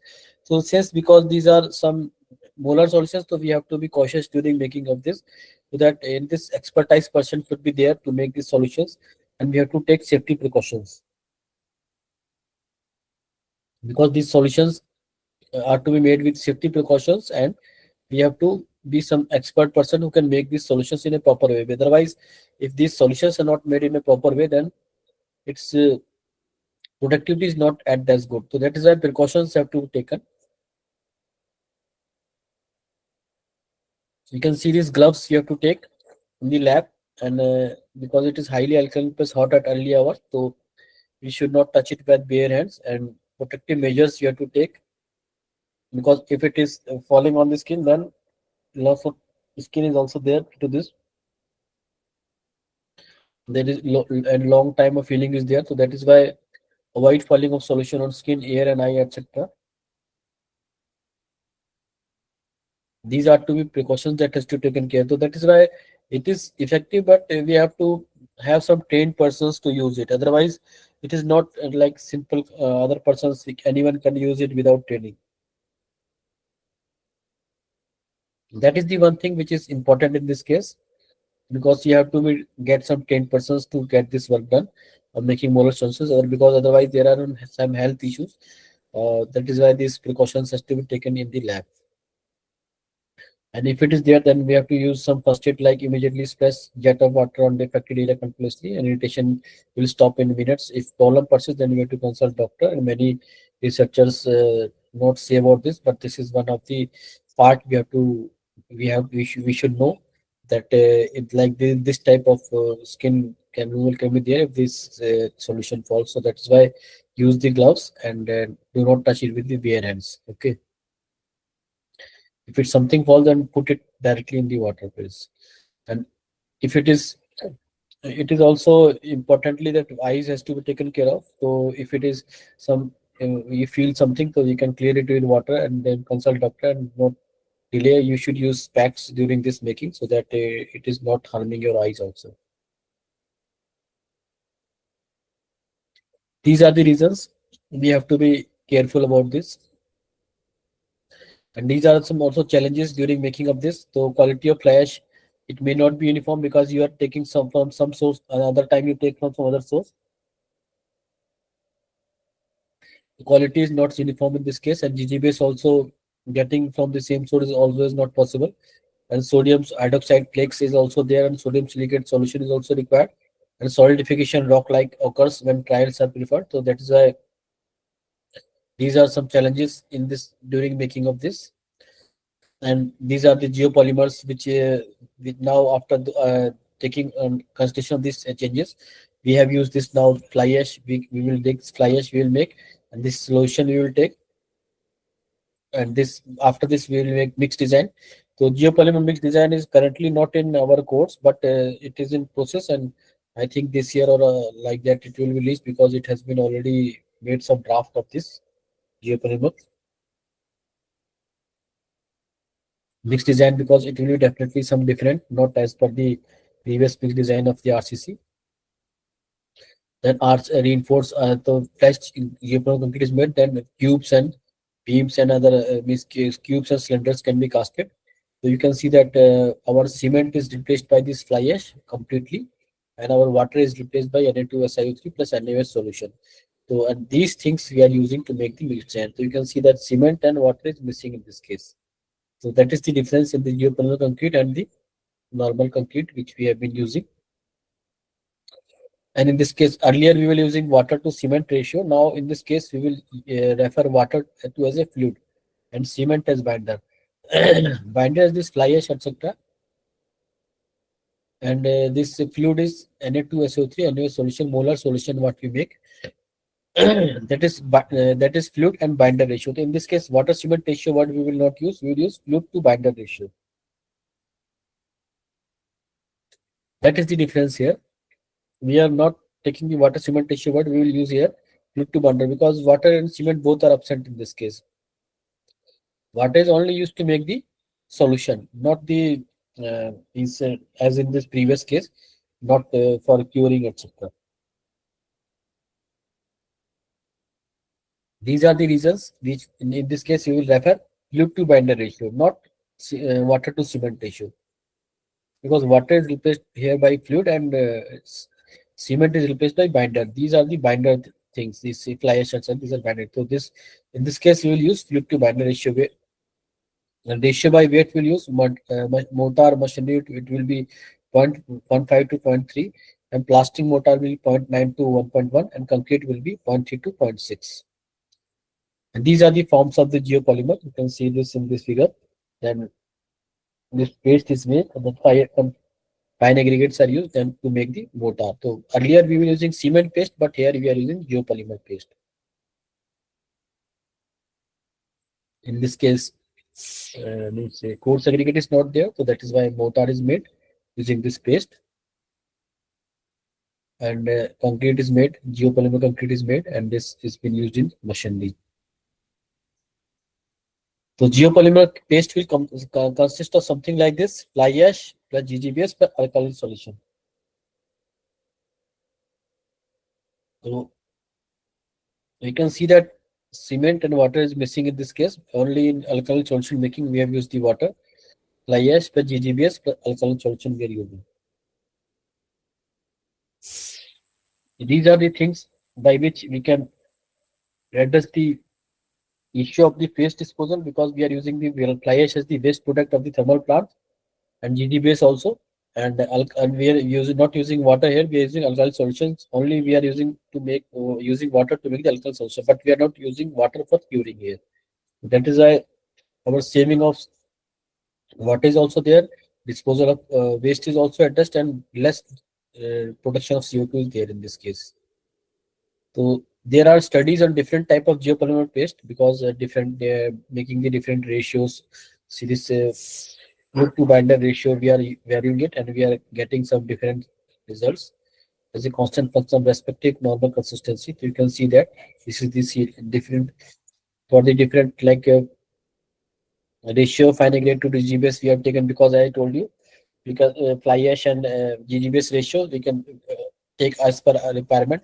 If you are using 100% fly ash, then in that case something is these different means proportions geopolymer concrete are made, because as I told you, aluminosilicates is required.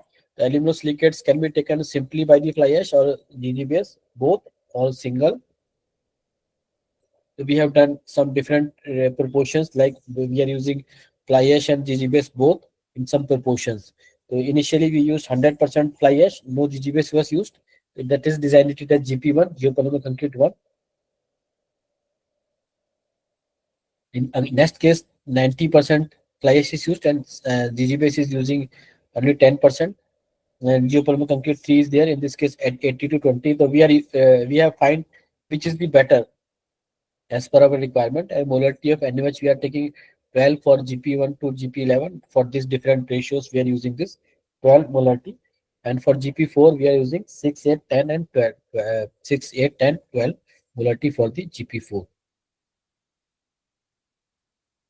In this GP4 we are making constant, means 70 to 30 ratio we are taking. Fly ash 70 and GGBS 30. This we are taking in case of the geopolymer concrete as the fixed ratio, and but molarity we are checking. And GP1 to GP11 we are making molarity fixed. For GP4 only we are where means we are making fixed fly ash to GGBS ratio, and we are varying the molarity.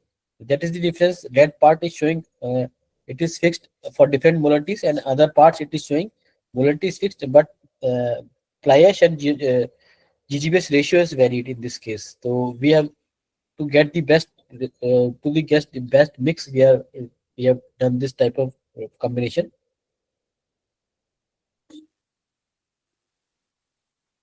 So this is the studies as per the different combinations we can see. So we have measured the compressive strength for the different combinations. So for the molarity 12, as we have already told you, that is for molarity 12, we have made GP1 to GP11. So you can see this is the compressive strength with respect to number of days. You can see that with different molarity for GP11 it is showing higher compressive strength, and GP1 it is showing less compressive strength. So different proportions are, but for the fixed molarity it is changing the strength.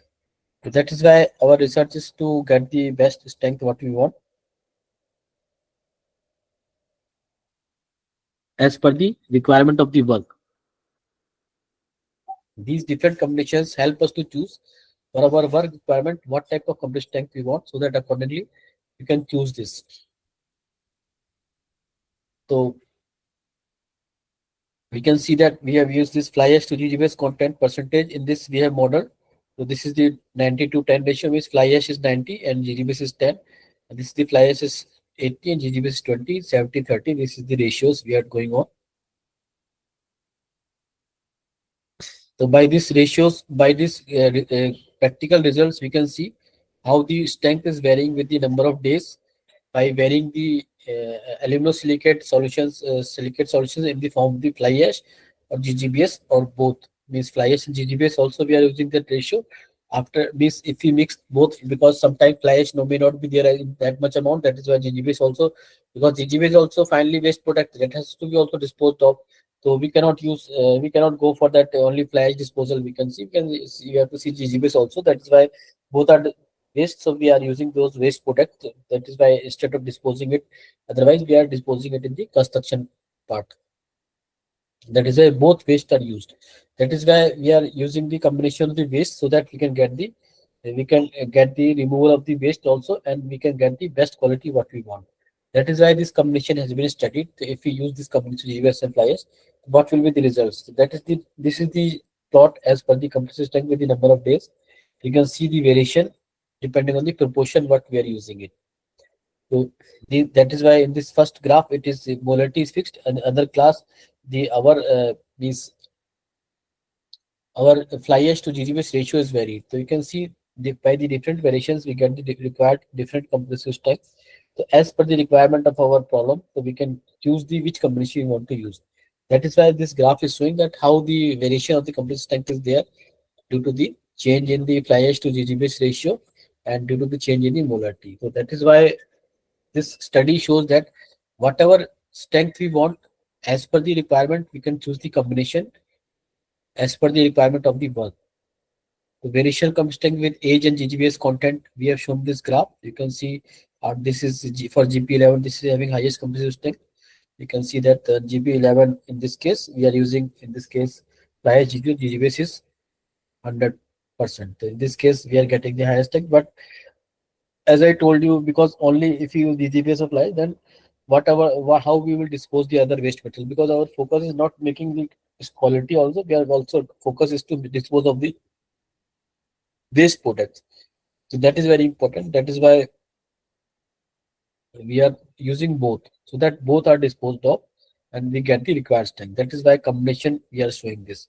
That is the reason 100% also you can use, but if there is other things also waste there, that also we have to utilize it.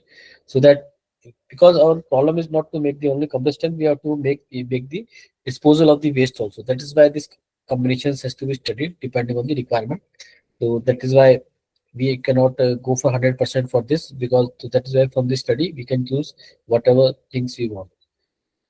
So studies of this geopolymer paste has been done by evaluation of microstructure of geopolymer waste and GP4 with age. So GP4 is this. In this, molarity has been varied from 6, 8, 10, 12, and our fly ash to GGBS ratio is 70 to 30. So this is the GP4, which has been shown in the red color here. For this GP4, this microstructure has been seen. So 1 day strength we can see the strength is found to be 2.9 megapascal. In this case, as I told you, molarity for this is for 12 molarity. Okay, so in this case you can see this 1 day strength is 2.9 megapascal. 3 days strength you can see 3.3 megapascal, and this are the microstructure you can see.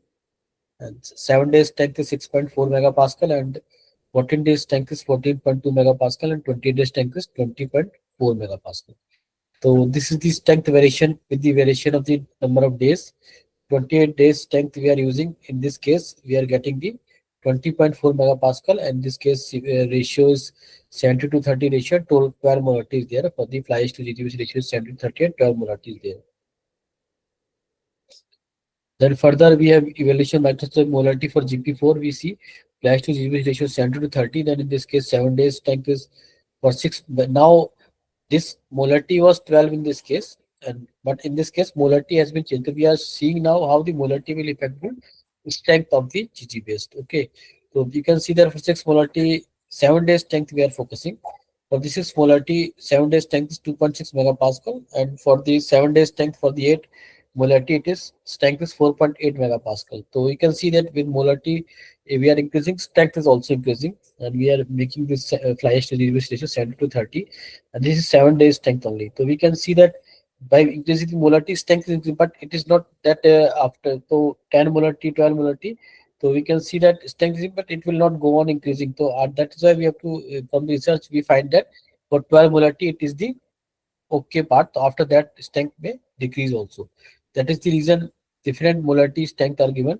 So if we require more strength, then we can choose the different molarity as per the requirement of our work. So what are the findings on the paste? So findings after this microstructural study, we found that strength is more than OPC paste. This is about these are the findings. Setting characteristics depends on many factors and can be used for grouting without curing. So these are the findings of the geopolymer paste, that strength is more than OPC paste and setting characteristics depends on many factors, which is not. That is why I told you. So this is all in process. So finalizing of the draft of the code has been done, but it is not means it is like such like other RCC codes. It is not like but that much popular. So that is why strength characteristic depends on the many factors which are studying on the process. And it also can be used for grouting also without curing. In this case, we can use this also for grouting also, but curing is not required in this case. That is very important. Otherwise, water is also required, which is also main concern. The geopolymer mortar is something made by something like this. And then geopolymer mortar also studies has been done. Mortar composition and series designation we have given in this case of geopolymer mortar for different fluid to binder ratios and mortar proportion. So you can see that mortar proportions we have taken these ratios we have varied for different fluid to binder ratio, because fluid here means, as I told you, fluid is that NaOH and Na2 SiO3 solutions we are making with water, that is fluid, and binder are the aluminosilicates like fly ash, GGBS. So these are aluminosilicates like cementitious material properties they are having. So these are used in this case. The fly ash to GGBS ratio we have taken, and this fly ash is 100%, GGBS is 0. In this case, as we are told, GP1, GP2, those we have taken in this binder composition so that we can get the effect of the geopolymer concrete. Geopolymer mortar. What are the geopolymer mortar things are there? So this series designation has been done to find this research. So the mortar proportion binder to sand ratio there, because mortar proportion earlier it was cement to sand ratio in the RCC case, but here it will be binder to sand ratio. So that is why, because binder is here, that cementitious material we are using like fly ash, GGBS, or combination of both. That is why this ratio is binder to sand ratio, because we are focusing now on mortar. So in this mortar, aggregate is not there. So that is why coarse aggregate is not there. That is why it is showing only binder to sand ratio. Then we are making this proportion 1:2, and mortar proportion in this case we are taking 1:2, 1.5, and we have designed it for when the fly ash to GGBS ratio is 100 to 0, then it is designed by GM A1, and for this mortar proportion 1:1.5, we are making this direction GM B1. These different combinations we have made to study the mortar combination and its different front to binder mortar proportion, what will be the effect. So this study has been done by making this combination of these, so that you can get the different means whatever as per the requirement, what is the things which you have to look on. That is why this proportions has been made. This fly ash to GGBS ratio has been varied. You can see that 30 to 70 we have made fly ash is 30, and this is a 70 ratio that we have made in this case. And this series is the mortar proportion is binder to sand ratio you taken 1:2, and mortar proportion 1:1.5. These are the generations, so that we can get the required results what we want as per our work requirement. So now when we saw the variation of the geopolymer mortar with binder composition at age at constant flow of 75 to plus minus 5%, then we get something like this. 7 days tank, the geopolymer geopolymer mortar, we find that 7 days tank, something like this, 14 days and 28 days. And these are the different proportions of the fly ash to GGBS content. You can see that as the we are decreasing the fly ash content, then strength has increased. After that, strength is decreasing. If we increase the fly ash up to at the 70 to 30 ratio, you can see that it is having this maximum means compressive strength. After that, it is decreasing.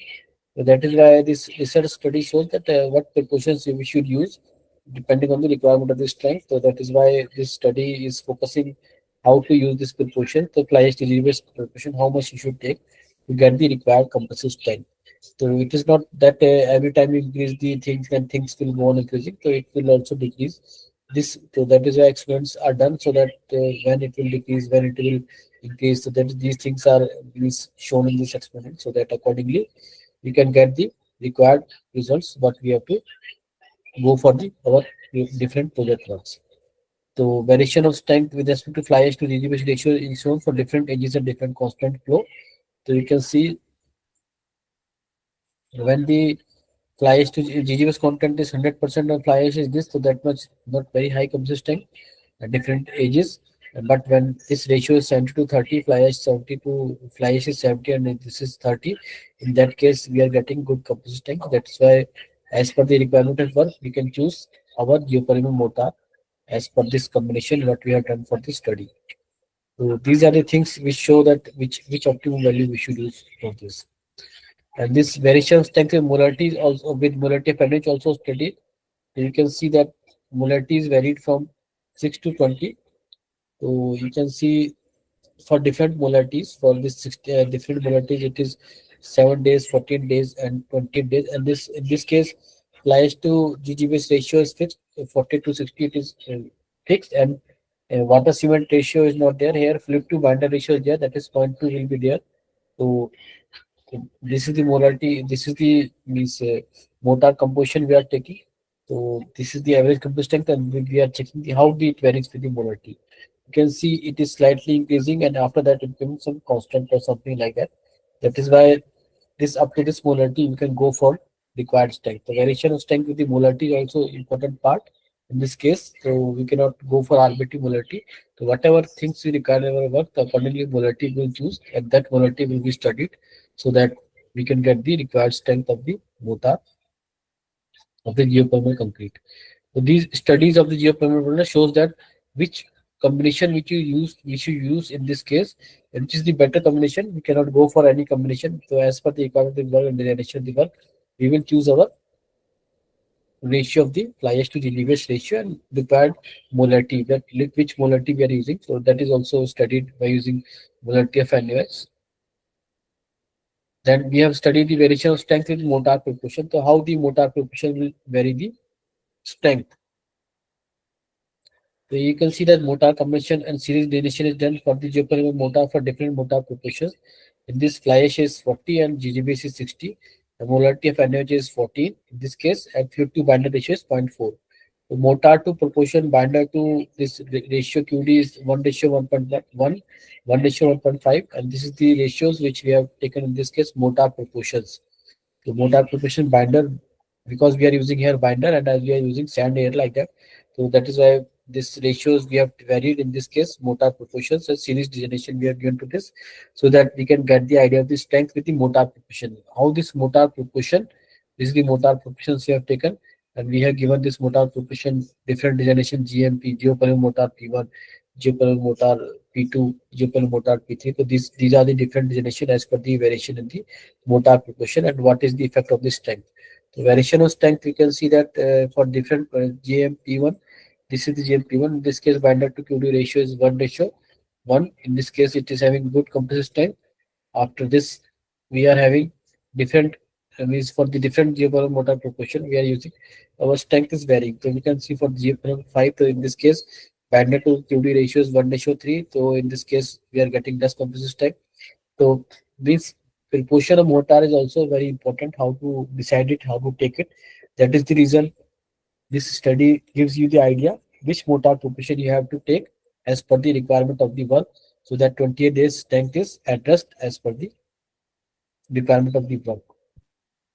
So this study shows that we should use this whichever combination we should use as per the strength of the compressive strength coming after this particular ratio. If we are using the molarity 14 and fluid to binding ratio 0.4. This particular case we have studied to show the variation, how the composite strength varies with the molarity.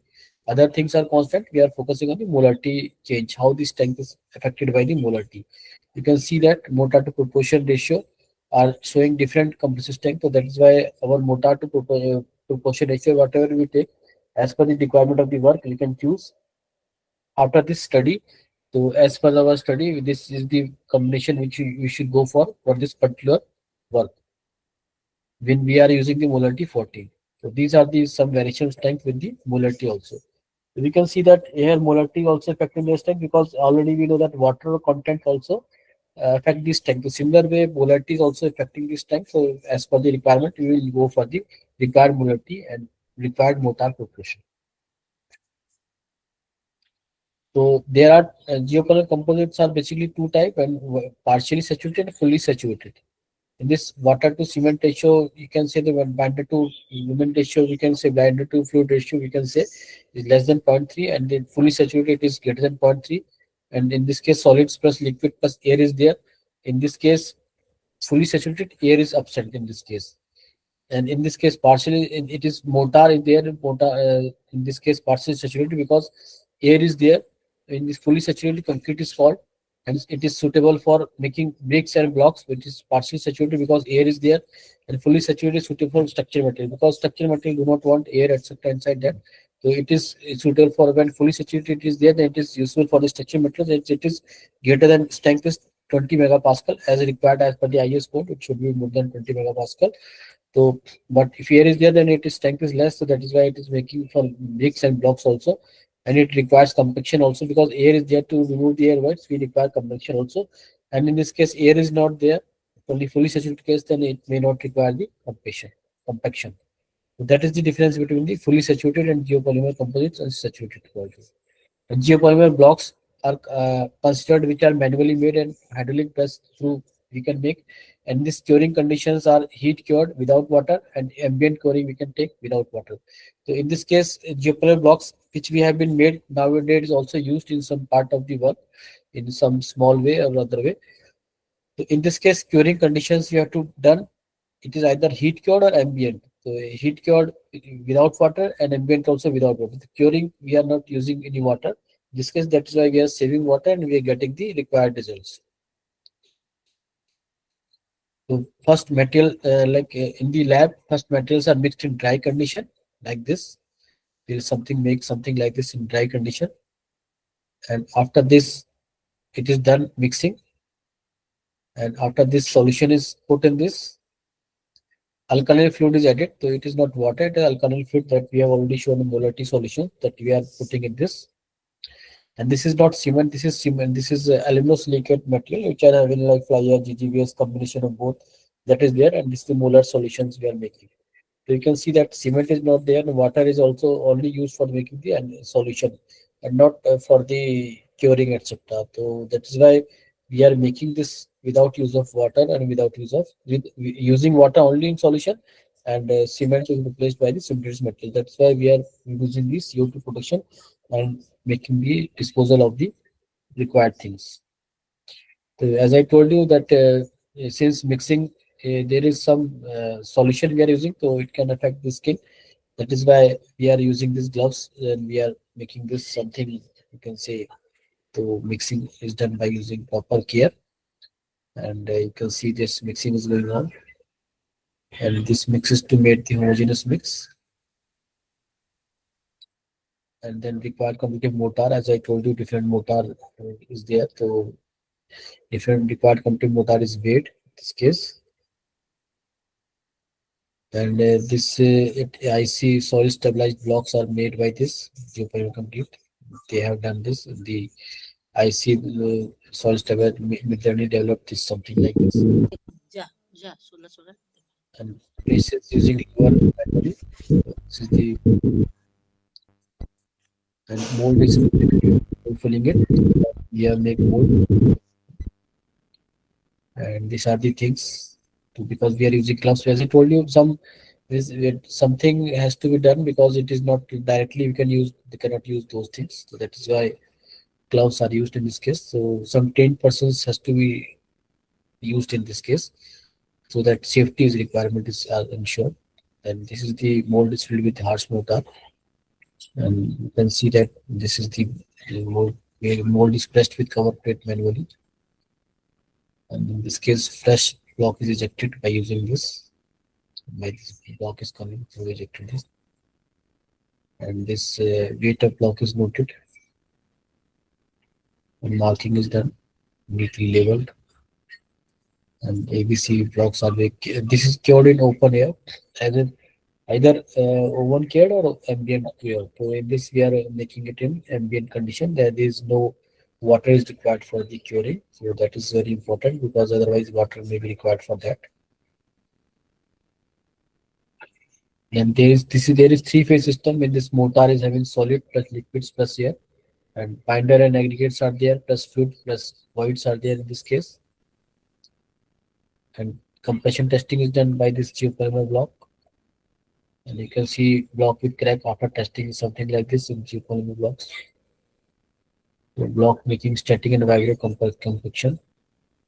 And mold is filled with mortar. And these are the things in which we are making mold. Mold is then covered by using this. And this is compacted in hydraulic machine. And you can see that by gloves, work was done by gloves. Block is taken out, and this is the blocks cured in open air. And mass production of blocks is also done. So blocks in open field are cured in open air, something like this. So these are the blocks with different shape and size also, as we have designed it by PB1, PB2. Whatever ratios we are using it, so according to that PB1, PB2 things are taken care of. For different size, means that is the concrete we can make different sizes. That is very important. In this case also we can make also different sizes. It's like geopolymer concrete. These are all made with geopolymer concrete by different designations as per the proportions we are given. And these dimensions of the block is something like this. So PB1 is 200 to 115 to 60 outer to outer. PB2 is 200 to 116 to 60 outer to outer. These are the different designation of this as per the size of the blocks. And ambient cured blocks is there. So in this you can see that there is no thermal input is there, no traditional curing is there, no demolding is there, only compress and keep ready. This is the thing in this case. As we are ejecting the blocks by the press, thermal press, as I told is the press, we are taking these blocks out.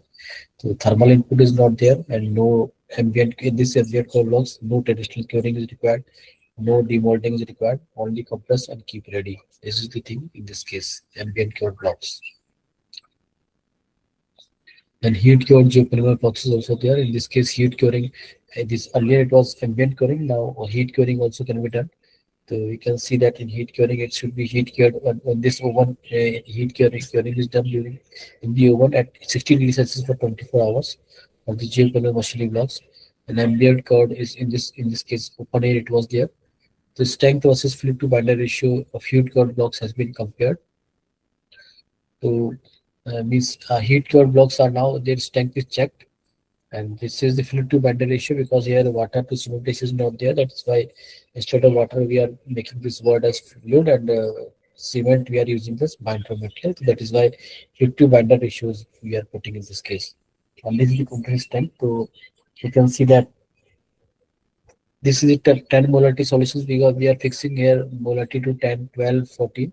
Okay, when this 10 molarity solution there for sand, this is 1 day, 3 days, 7 days. Then 12 molarity we are taking. In this case, 1 day, 3 days, 7 days we have taken. In this 14 molarity, then 14 molarity we are using this different ages we are seeing there, and our mortar ratio we are changing, so that this strength of fluid to binder ratio of heat cured blocks is found. So you can see that how the strength is varying in this case as per this different combinations marked by this. So this is 14M, this is 14M QDW72. You can see that this is giving good strength. This is earlier strength is this, and this strength is this fluid to binder ratio. If we change, you can see that fluid to binder ratio, like a water to cement ratio, like that strength. Here fluid to binder ratio, that you can see that different fluid to binder ratio, we're getting the different strength and different combinations. So this helps us to choose the required combination as per our work. requirement. Then ambient cloud geopolymer blocks are there. In this parameter, which we have taken that age of sample, like 1 day, 3 day, 7 day, 14 day, 20 days, 56, 90, 180, and 120 days you have taken. And fly ash, again, from the which source you have taken the fly ash, we have given the name as per the proportion in it of the contents. We are using this fly ash Fe1, Fe2, Fe3, Fe4. And alkali activator, which, as we told you, some activators required in this case, the sodium hydroxide and potassium hydroxide is used in this case, NaOH and KOH. And ratio, binder to aggregate ratio, we are using 1:1, 1:2, 1:3. Binder is cement part and aggregate is whatever. Aggregate is same as we are using earlier case. There is no difference in the aggregate what we are using for the concrete design and this geopolymer concrete. So degree of saturation 40 to 60, 40 and 60% is taken. Molarity of alkyl solution taken 8, 10, 12, 14. As I told you, it is not there. You can go for increasing molarity, it will increase the things. So that is why we have to check by the experiment whether we are going for the right molarity for the right work. And this fine aggregates we are using, this will be signed or query dust upon dash. Can use temperatures, we are changing from 20, 30, 40, 50, 60, 70 and 80 degrees Celsius. And binders, as I told you, aluminosilicates are required. So that can be fly ash, GGBS, silica film, metacoline. These are binder materials that we already know. So we are using those known binder materials like fly ash, GGBS, metacoline and silica film. These are binder materials. So these can be used at the aluminosilicates. Combination of these we can use because finally we have to dispose of all the waste materials. So that is why we can use the combination also to get the required strength. But before that, using the combination, we have to see experimentally which combination is fitted for our required work. That is very important. That is why we have options of the binder. So like silica film also, metacoline also, fly ash also, GGBS also. These are the binder materials which proportion we have to take. Because if we are having all the waste product, then we have to dispose it. So we can choose this combination as per the requirement of the work. So using this fluid to binder ratio, we have varied. So we have seen the compressor strength when this fluid to binder ratio we have varied from 0.3, 0.275, 0.25, 0.225, 0.2. Then we can see this variation of with the age.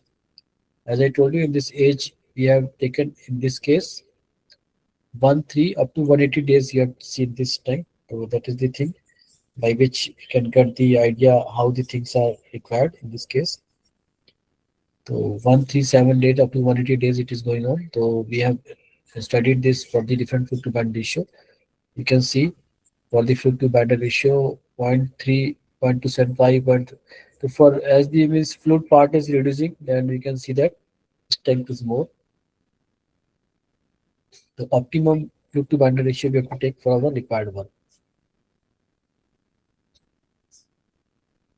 So you can see that for strength development with age also has been studied. For the geopolymer concrete different, we have taken this case the average compressive strength with age of days, and this is the different designation of the composition we have taken. So we can see in age in 30 days and age in 0 days, 5 days of the compressive strength by using this age vector by using different composition. This is also variation we have noted down, so that for this particular variation compressive strength is less, for this particular combination strength is after this time it is decreasing. So for the number of days, so and in this case strength is also initially it was something like this, after that becoming constant. In this composition strength is coming after this it is becoming constant, or particular age it is becoming fixed after some particular age in days. And this is the typical stress strain curve for the geopolymer concrete.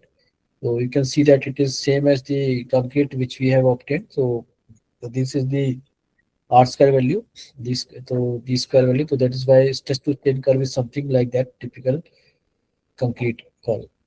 It is something like this. So for series ID BR1, BR2 we have taken here. As you can see, this BR1, BR2 geopolymer concrete. This for this series ID. This is the modulus of elasticity average compressive strength that is coming. For BR1, it is 26.93 and ultimate strength is sigma is 6.73 and strain and stress is 0.5 is this something like this. Secant modulus by you can get this by this much megapascal.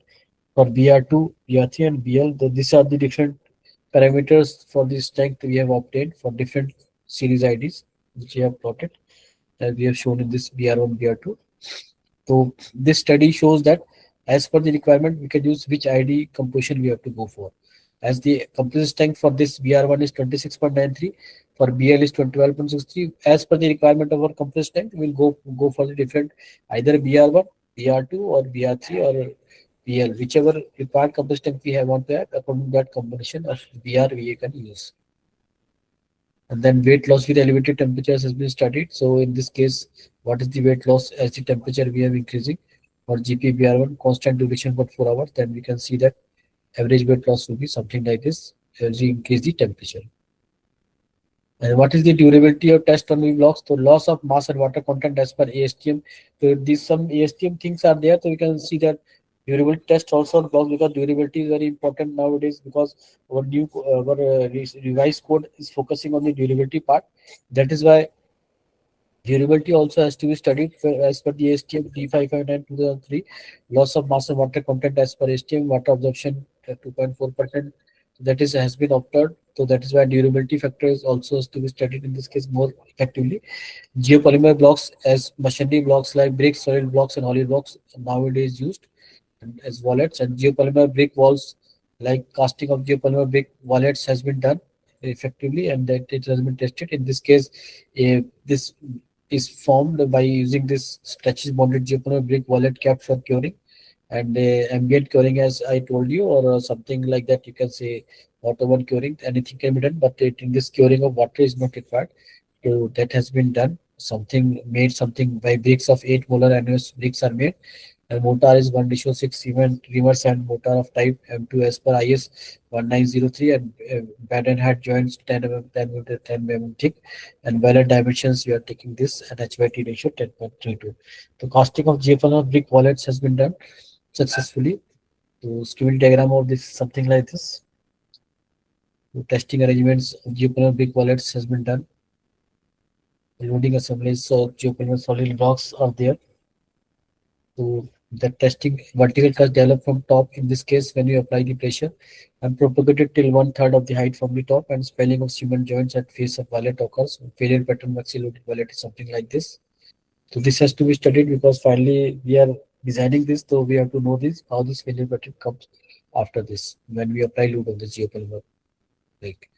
So in this case, again testing has been done. So different by depending results of structure bond, like that we know different type of bonds are there in the blocks. That's why for structure bond axial loading is done. So load at first crack was 300 kilonewton, and ultimate load was something like this. So now compressive strength is something 2.27, and different bricks loads as per the requirement. We can choose whatever wallet number we have to choose. For eccentric loading, load at first crack was 270 kilonewton, and for axial loading it was 300 kilonewton, and for the wallet number 2 it was 245 when eccentric loading is there, and ultimate load is 355, and compressive strength is 1.89. So as per the requirement, you can choose which wallet we have to use. This is some plot of this test in curve in this case. Machinery structures in the field, this has been done in this case. So application of geopolymer machinery units observation is something there, that no change in dimension bricks in the walls is there when it has been studied. So during construction, the bridge edges remain sharp in this case. No erosion is there found, no pitting is there, and less water absorption is there, and no distress is found. Even after 2 years, there was no sign of any deterioration in the walls of the geopolymer brick model house.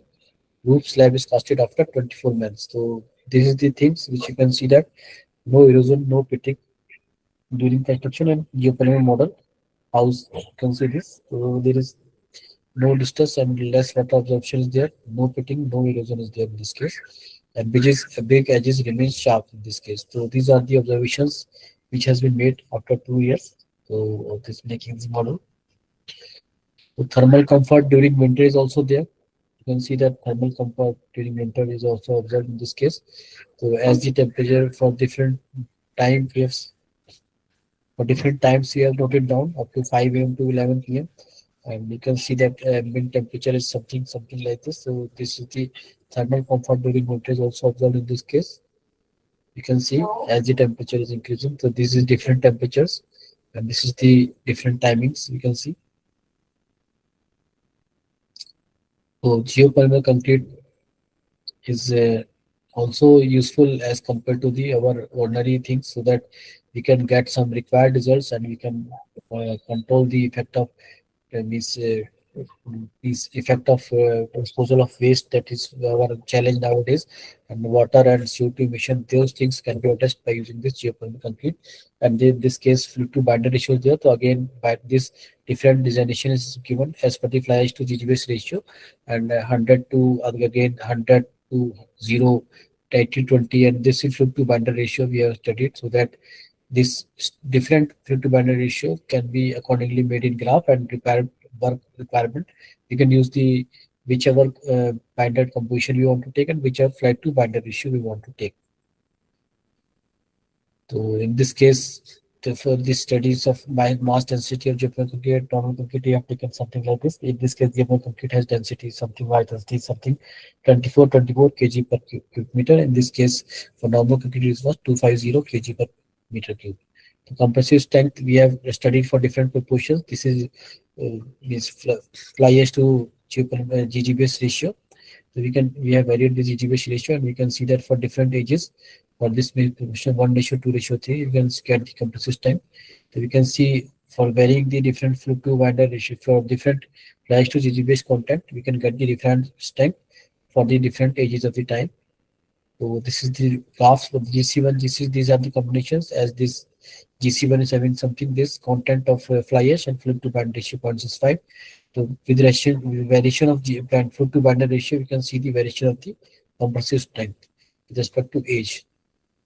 So as we can see that different combinations are giving, to here variation of the this fly ash to GBS ratio is also required, and fluid to binder ratio is also required. And as per the requirement of the work, we can take that particular combination for our particular work. So that variation we can get from these graphs.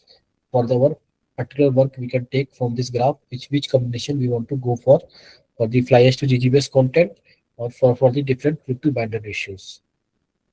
So also split tensile strength has been done in this case. So this again has been obtained by using these different combinations. So for different ages, it has been observed. Then fluid to this fly ash to GGBS ratio has been taken on this x-axis, and on the y-axis split tensile strength has been observed.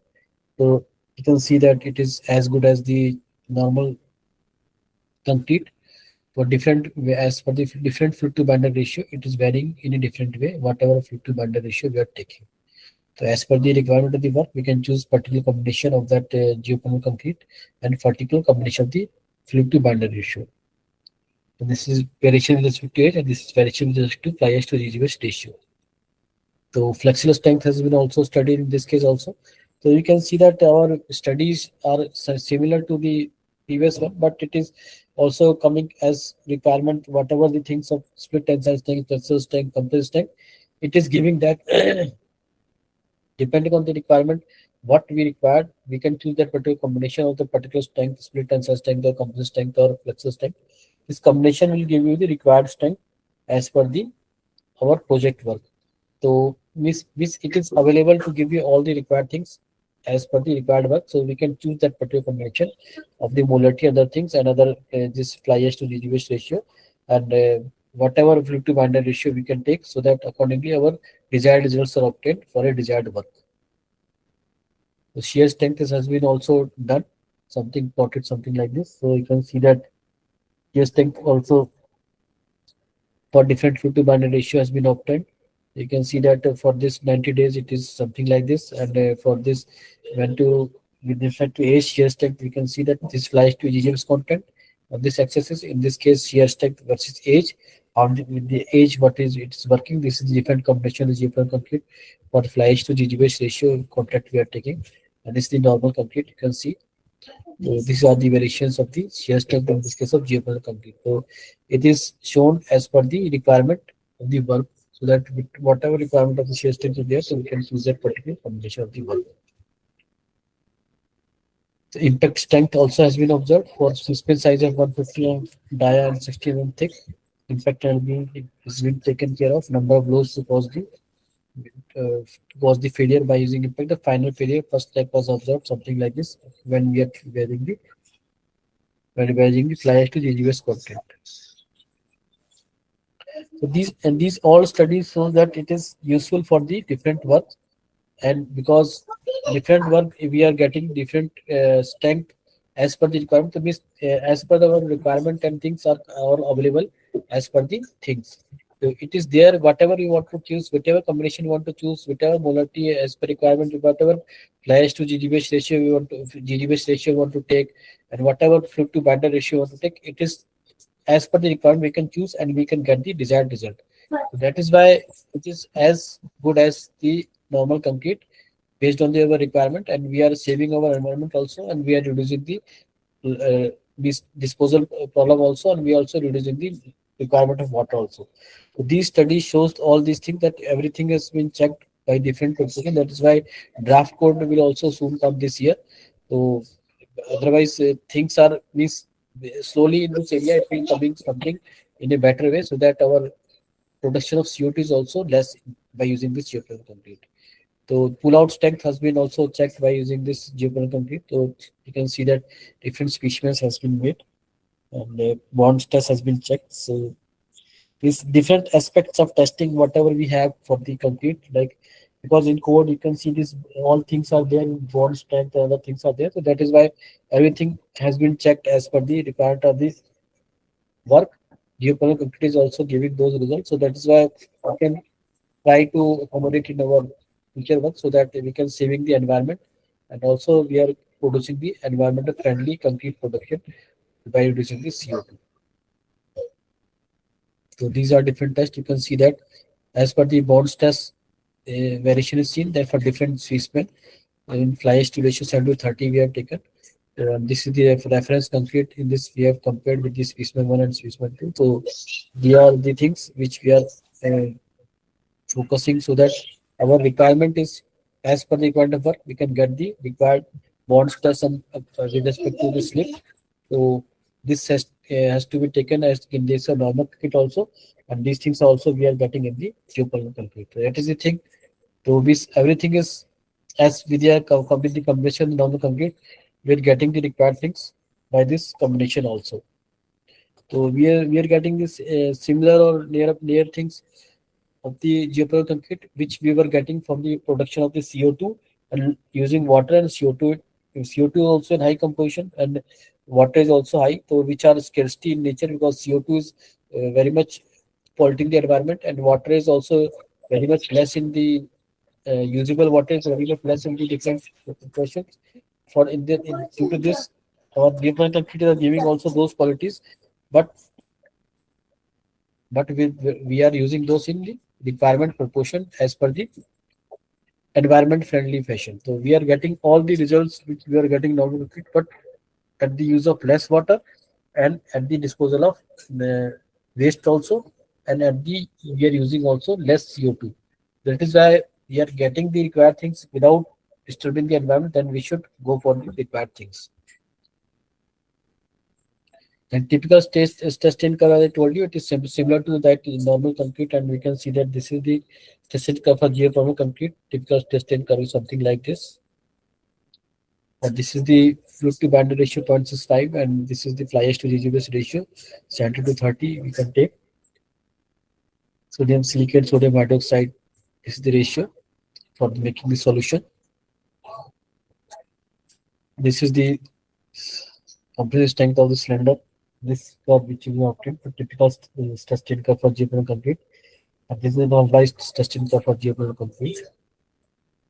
So after this, we have to show the comparison. And for the conventional strength is through hydration, and the strength in geopolymer comes through geopolymerization plus hydration. And conventional concrete, cement is the binder. In this fly ash, GGBS are the binders, because cement is replaced by the cementitious materials here. Water to steam curing is there in this case. In this case, thermal curing if only fly ash is used. Okay. And water is used for mixing here. Here, alkaline solution is used for mixing.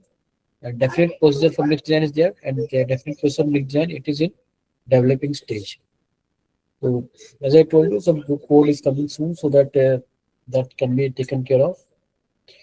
So geopolymer concretes can be developed in line with the Portland cement products also, and high compressive strength and durability is there in this case. Used of special applications like precast industry, fast routing, high early strength machinery units, lining of furnace. It is useful for applications.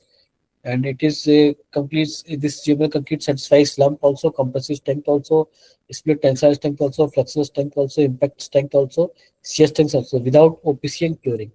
So these all things, as I told you, that we are getting all the required things if you are using OPC. So that is why without OPC and curing, this can be achieved. So thank you very much for your kind attention. This is the all geometric concrete I want to inform. Thank you, sir. If you have any questions, all participants, if you have any questions, please ask.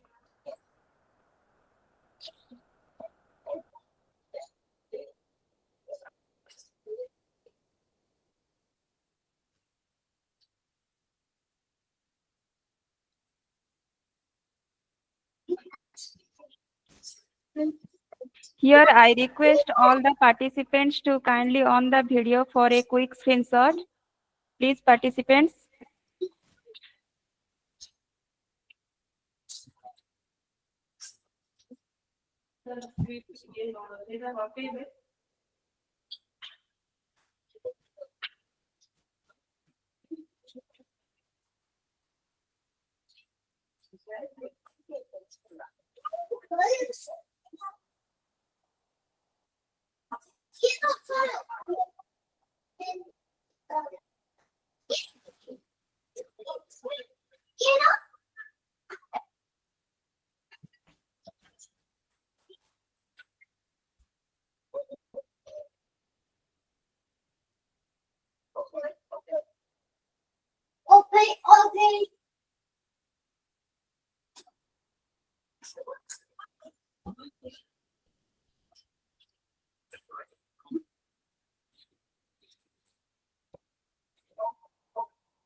Thank you all. Thank you so much. Thank you, sir, for your valuable time and enlightening session. Your insights have enriched our faculty development program out. We have appreciate your contributions. Thank you, sir. Thank you, Okay, all thank you. participants, Thank for you. your participation in this FDP and support. Thank you, all of you. Good night. Thank you.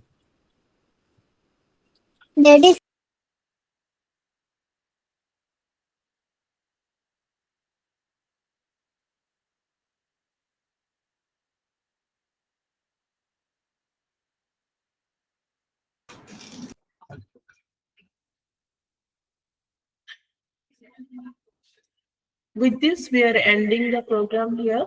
You may please.